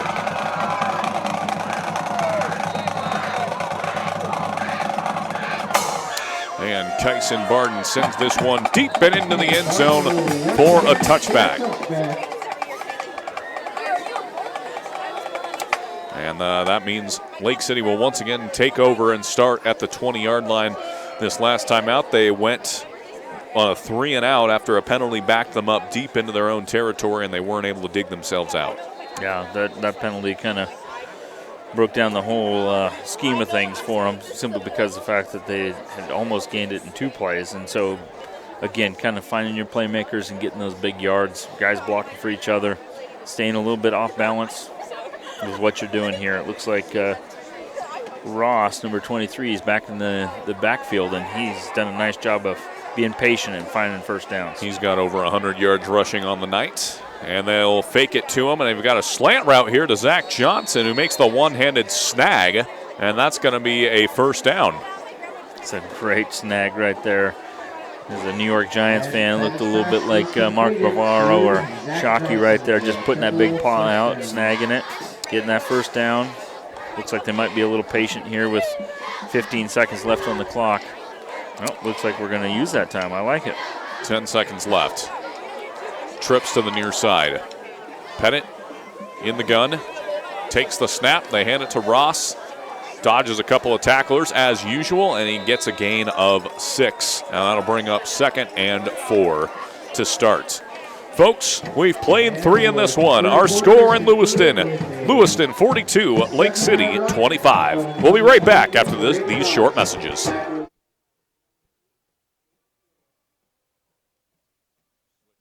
It can be a lot, trying to figure out how to make it, how to dream big, and to wonder, what if? Because no matter where you are in life, if you don't know what's possible in Idaho, it's hard to keep asking, what if? Which is exactly why Next Steps Idaho was created, with everything from smart tools that help you figure out careers you might be suited for, to training and education options for you. So keep asking what if at nextsteps.idaho.gov. Welcome back, ladies and gentlemen, to Lewiston, Idaho, here in District 2 on IdahoSports.com. I'm Garrison Hardy. Joining me in the booth tonight is Jason Hansen, as always. And Jason, you know that Lewiston does have a 17-point lead, but if Lake City goes down this side and scores, and they put in a 2-point conversion, suddenly we're looking at a 42-33 game. Yeah, I feel like this one's not going to be over until the final buzzer. It's going to be an exciting finish. Lake City looking at 2nd and 3 right now. Ball is spot at the 38-yard line as Pettit drops back. He's going to send this one deep. Maybe some miscommunication. It's intercepted by Dooman. Briggs Dooman once again. And he's got some blockers in front, and he just runs this to the near sideline. He's brought out of bounds at the 45-yard line, and, well, that doesn't help Lake City's comeback efforts. No, and like you said, it looked like a little bit of communication right there. It looks like the receiver was reading one thing, quarterback was thinking something else, and looked like he had good time as far as setting his feet and getting the ball where he wanted. But Lewiston's back in business, and it's going to be important for Lake City to kind of slow things down here, let that go-go be a no-go. So 42-25 is Lathan. He wants some more. He runs this one up the middle for a gain of 3. Yeah, but that hurts his average. I'm sure he'd rather have the carries, but hurts his average. I suddenly don't think he's in the running for IdahoSports.com player of the game after that one. One play. 2nd and 7 for the Bengals. And 2nd and 7, ball on the 50 now as they get the play from the sideline. Pottinger hands this to Lathan once again, and his average is going way down. It's plummeting, as is his stock on the fantasy football market. So one thing we've talked about with Lewiston, that now they have this lead, the clock is running, they like it running. How do you find a nice way to kind of keep things, keeping that momentum, that offensive momentum going? And so it looks like they're just letting them look at the sideline, get their breath. But Lake City's not being fooled, and they have everything they've done so far dialed in. Pottinger takes the snap. It's a screen play to Lathan. He gets out of one tackle, spins away from another, and he's finally brought down. He's going to be short of the first down marker. He's going to call it 4th and 2. Yeah, nice job there by the defense rallying up. It looked like they had him corralled, and he was able to break through the first wave, but the second wave was right there to get him. So 10.5 minutes to go here in the fourth quarter. Lewiston with that 17-point lead, and they're going to milk the clock for all they can.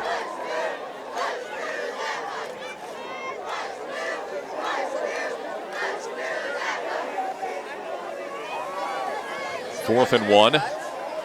Pottinger alone by himself in the backfield. Pottinger, and he fakes the punt, keeps it himself, lowers the shoulder. We'll see where they spot this. It looks like he's got the first down marker. Yeah, he kind of gave it a look like he was going to punt it, but I think if he just paused for a second, it's kind of that cost-benefit. Obviously, he just needed to get that short yardage, but I think he might have been able to sell a little bit better, but more importantly, he got the first down.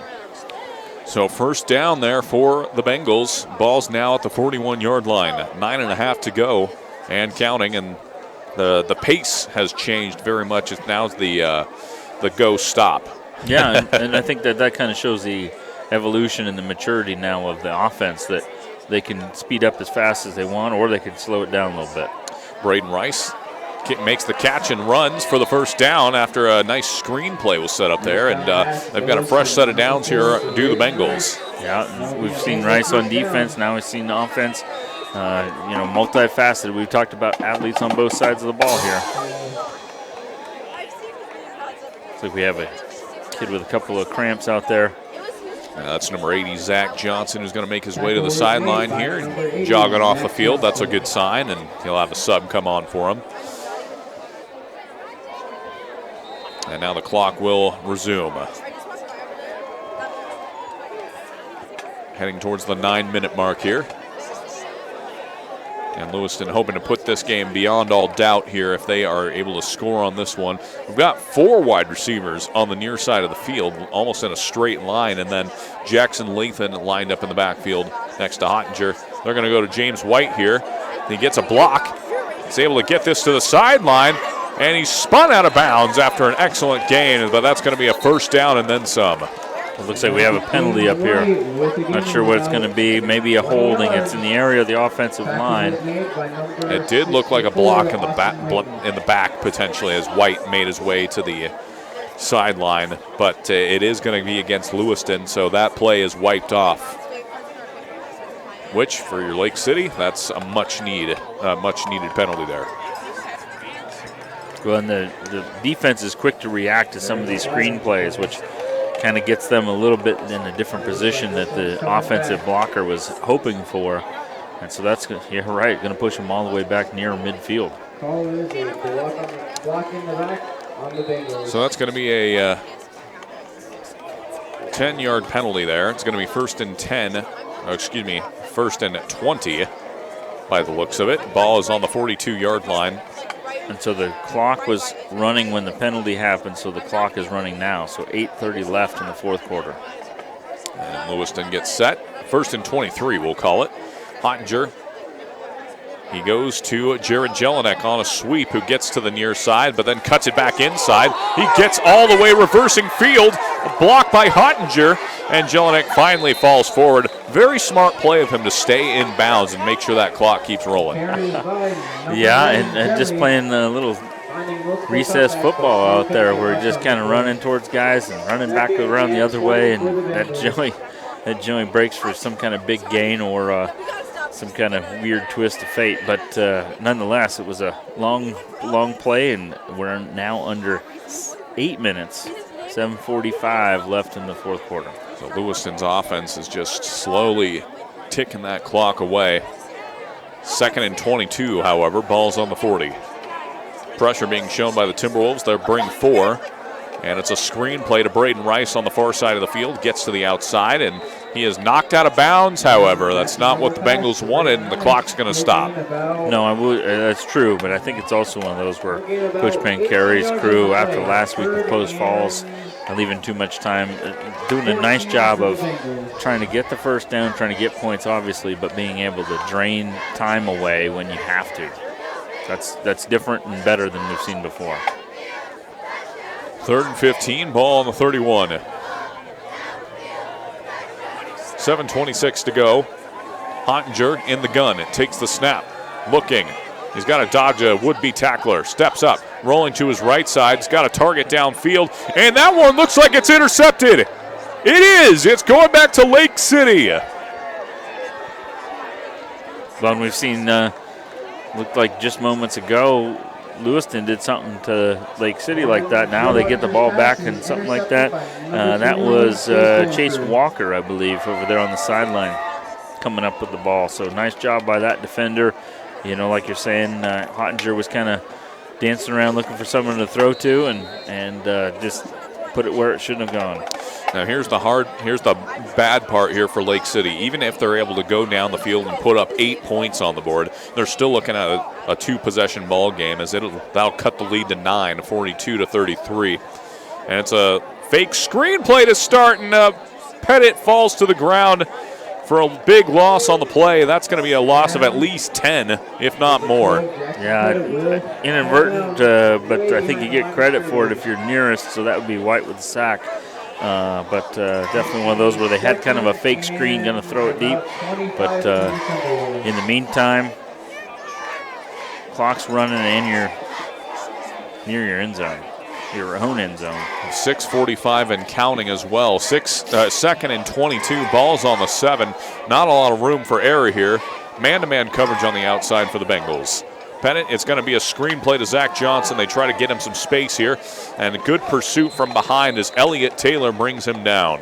Yeah, nice job there by Taylor. We've seen that go for a lot of yards moments ago and earlier in the game. This time it's getting late in the game, and we've seen that before, so Taylor comes out here and gets him down by himself. Close to the 6-minute mark now. 3rd and 15, ball's on the 15, so they got some more room to work with after that play.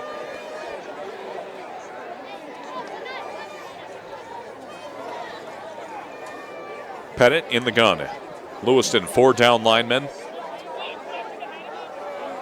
And they're going to bring 5. Pressure up the middle.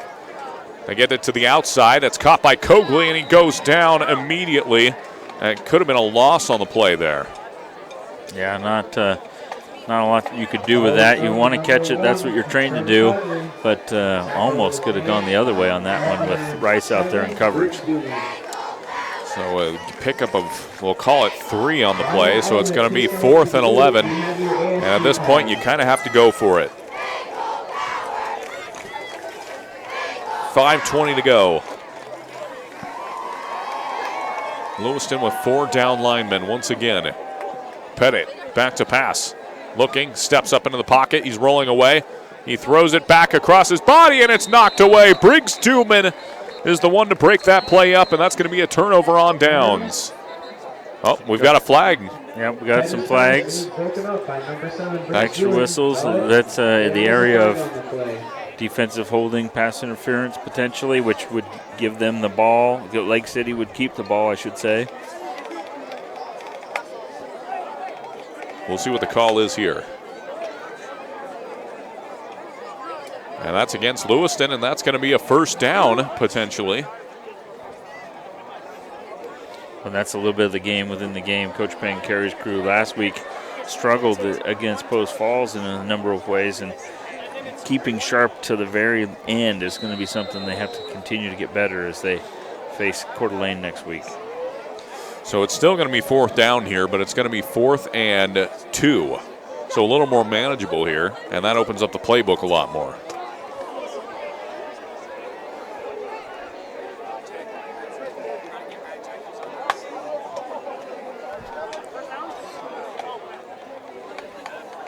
Pettit goes under center. Lewiston showing pressure. A lot of players lined up in the box here. They go right up the middle of Ross. Oh, they fake it to Ross and then loft it to him. And he makes the catch, and that's going to be a first down for Lake City. They're still alive. That's a great play right there. One of those situations where you just gotta come down with it, and you'll get the first down. And of course, the defense is trying to push you out, so that way you can't. But like you mentioned, clock is the enemy. You know, Lake City may be alive technically, but they've still got a 3. They're still staring at a 3-possession game here. So they've got to get moving quickly. Pettit back to pass. Pressure being showed by the Bengals. And he makes the catch. That's Cogley across the middle, and he's brought down for a very minimal gain. Pettit, whenever he's being pressured, he's having to drop back deep, and he can't get anything on it. Yeah, and the defensive line from Lewiston's thinking, man, I'm just one step away from a big old sack. But nice job staying heads up there by Pettit, getting the ball to his playmaker. Tackled in bounds, though, so the clock does run. So 3:50 to go now, 2nd and 11, ball on the 30, and Lake City's really, they've got to up this tempo here.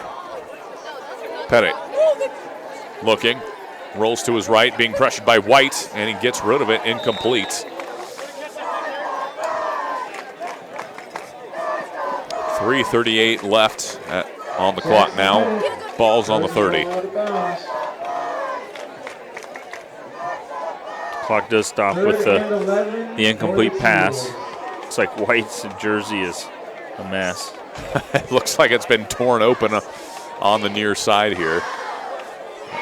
Sign of a battle-hardened player. 3:38 to go in the game. Running out of time are the Timberwolves as they've got a deep post route here, and that's pass interference. I think every referee saw that one, so we got plenty of flags to cover it.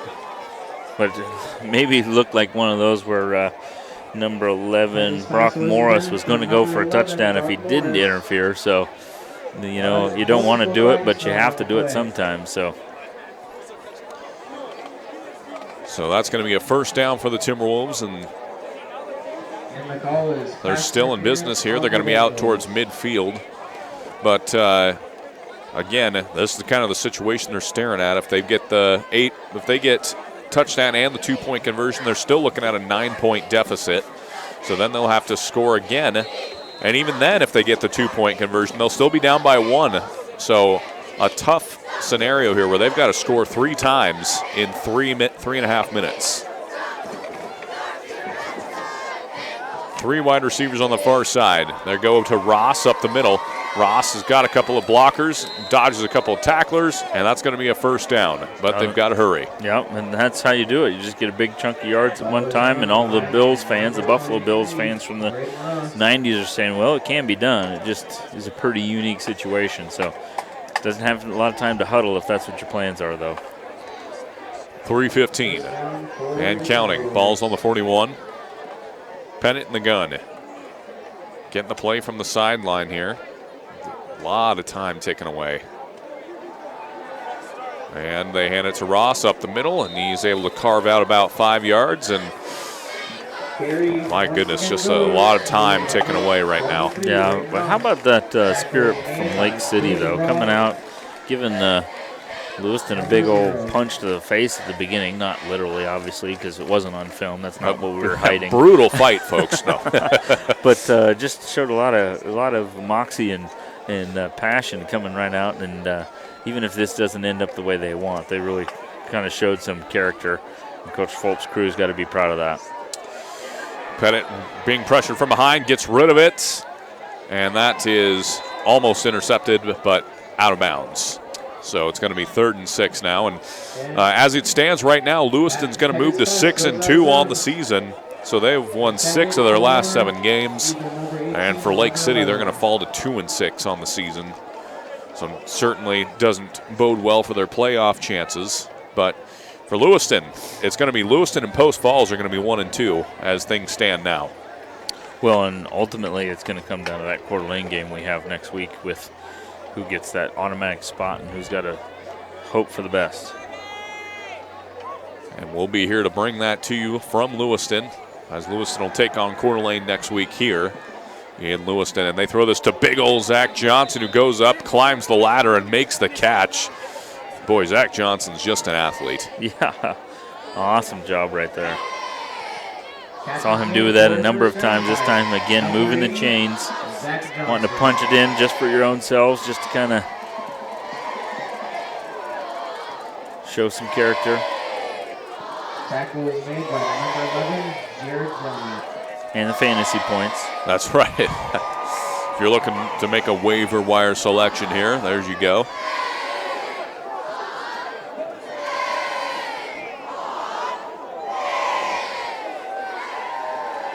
Pettit once again takes the snap, drops back, rolling to his right, throws this one over the top. He's got a target, and that looks like a touchdown. That was number 18, Justin Hill, who adjusts and makes the catch through the contact, but we'll see just in case how they rule this one. Yeah, I was thinking that would probably be defensive pass interference, but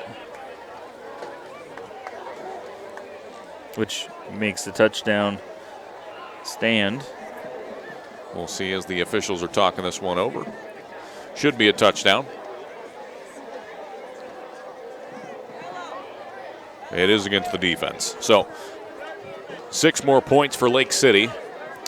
And again, if they want any shot at this, They'll be going for 2 here. That'll cut the lead to 9 if they are able to convert. How important, again, are those extra points, right? That's the interesting thing of having a couple of them be singles and a couple of them be doubles where we have an odd and an even number, which we don't often see, especially in the old 8-man game that I spend a little time with. But definitely one of those where a lot of character, a lot of goal line stuff, a lot of stuff you work on at the end of practice happening right here. Lewiston going to want to stop it, and Lake City going to want to get it no matter what the scoreboard says. And Pettit rolls to his left, and that one's picked off by Jordan Bramlett. That's his second interception. Granted, he can't return this one back, but Jordan Bramlett really coming out of the woodwork on this one. Makes a big interception earlier in the game and then makes one there, the 2-point conversion. So our score in this one, Lewiston 42 and Lake City 31. Now Lake City, something tells me they might try for the onside here. You got to. What the heck, go for it. Like you mentioned, with this loss, you're out of the picture. So let's go ahead and put everything out there on the table and go for it. Your kids have had a great game. And you've already gotten one, so what the heck? Who knows? Maybe you can get it and get it again if you have to. So you just don't have a lot of time to be fiddling around. And I'm sure Lewiston down here is thinking, okay, hands team, everybody's got to make sure you're either a protector or a ball guy. And if the ball pops up in the air again, you got to make sure you wave that hand and ask for the fair catch. And the Lake City coaches making their way to the sideline. And for those of you who were listening earlier, it was maybe a little animated early on, and some opinions were made known, let's just say. Yeah. Sometimes the verbiage can be a little much, but you always like the passion. So the penalty that was on the touchdown can be on the kickoff. So now you are going to probably onside with incredible potential yardage right here. So we'll see what happens here. Lake City obviously going to onside it. And Lewiston all bunched up here because now you're not pushed back very far. So everybody's all gathered up here. Though the field is a little empty on the right of the screen. Not to say that's where they should go with it, but if you could put it out there, it could be a race between 11 and on Lake City and the Lewiston kids. 1:39 to go as Lake City setting up for the onside kick. Lewiston is ready, as it appears. Everybody bunched up to the front. And here it goes, bounces towards that Lewiston front line, and they cover it immediately. So Lewiston will take over and put an end to this game. Yeah, and that's we talked about the punt team from Lake City getting better as the game went on. Lewiston likewise. You got stung once, survived tonight, but you're gonna maybe do that some other night. So nice job making sure that you're ready in the future of, okay, one guy gets it, the other guy gets on top, make sure he's covered. And our IdahoSports.com player of the game will be announced here, brought to you by the Idaho Transportation Department. Jason and I will be discussing that as soon as the game is final here. And it looks like we're in the victory formation, is Lewiston. They are up 11, so still a 2-possession game. Yeah, no timeout from Lake City, which makes sense. I mean, it's one of those where it's mathematic. It's going to be a heated debate as to who is the IdahoSports.com transportation player of the game. It won't be as heated as we've heard earlier, though. So Not at all. There were some fireworks early on here, and the railing will not get bent. No chairs will be kicked. Oh, my goodness. It's all good. It was entertaining. That's right. And so another loss of 5 on the play here as Lewiston is just letting the clock roll. And it's going to bring up 3rd and 20. And again, hats off to Lake City. They came in with an upside down record, and they showed a lot of heart and character and gave us a heck of a game all the way to the end. And that is going to do it. They're just going to let the clock roll out from here. So Lewiston comes out on top and wins this one to move to 6-2 on the season, 1-1 in conference, and that's big with the Coeur d'Alene game coming next week. As we mentioned, Post Falls defeated Coeur d'Alene earlier tonight to move to 6-2 on their side of things. So Lewiston and Post Falls or Post Falls and Lewiston rather are at 1-2 respectively. And again, Coeur d'Alene coming to town next week. Jason and I will be in this booth to cover it for you. Our final score, ladies and gentlemen, Lewiston 42, Lake City 31. We'll be right back as we've got to talk about our IdahoSports.com player of the game, brought to you by the Idaho Transportation Department. Stick with us.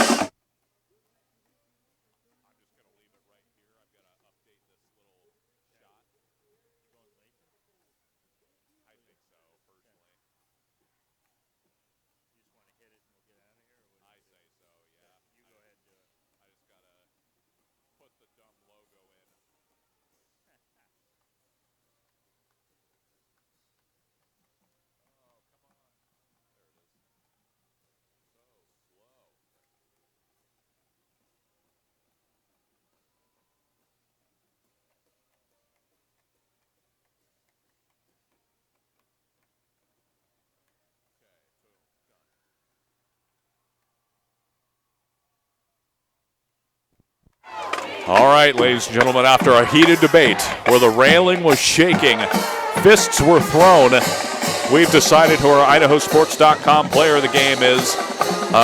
Jason, I'm just going to take this one and run with it. We're going to go with number 21, Jackson Lathan.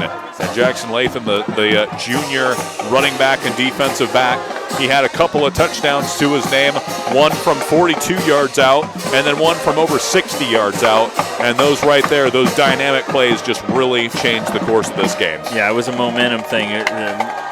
Lake City came out with some heavy momentum at the beginning, and then it got taken away, and Lathan really kind of helped make sure that table was turned on him. And again, hats off to Lake City, big spirited effort on their part where, they could easily have just shut it down, but that's not who they are. So Coach Fulp has got to be happy about that. They take on Post Falls next week, who currently is undefeated in league. And then it looks like we get the honor of doing the battle for number 2. And maybe in, maybe out. You don't know. So Coeur d'Alene, Lewiston right here next week. It's going to be a heck of a game, heck of a ball game. And Coeur d'Alene's going to be kind of stinging from their loss to Post Falls because they were in it right to the end. And Lewiston did a lot better job tonight of finishing the game and making sure that they kept that momentum to the finish and worked on killing the clock and those things. So Coach Pancari's crew has got his guys where they want it, and Coach Amos is a legend in the state of Idaho. So, he's going to bring everything. So it's going to be an awesome game. Well, and we're, like Jason said, we're going to be up here in the booth to bring that to you next week. So, again, ladies and gentlemen, the final score in this one, Lewiston 42, Lake City 31. For all of us here at IdahoSports.com, for Jason Hansen, I'm Garrison Hardy. Thanks for tuning into this one. We'll see you next week. This has been a presentation of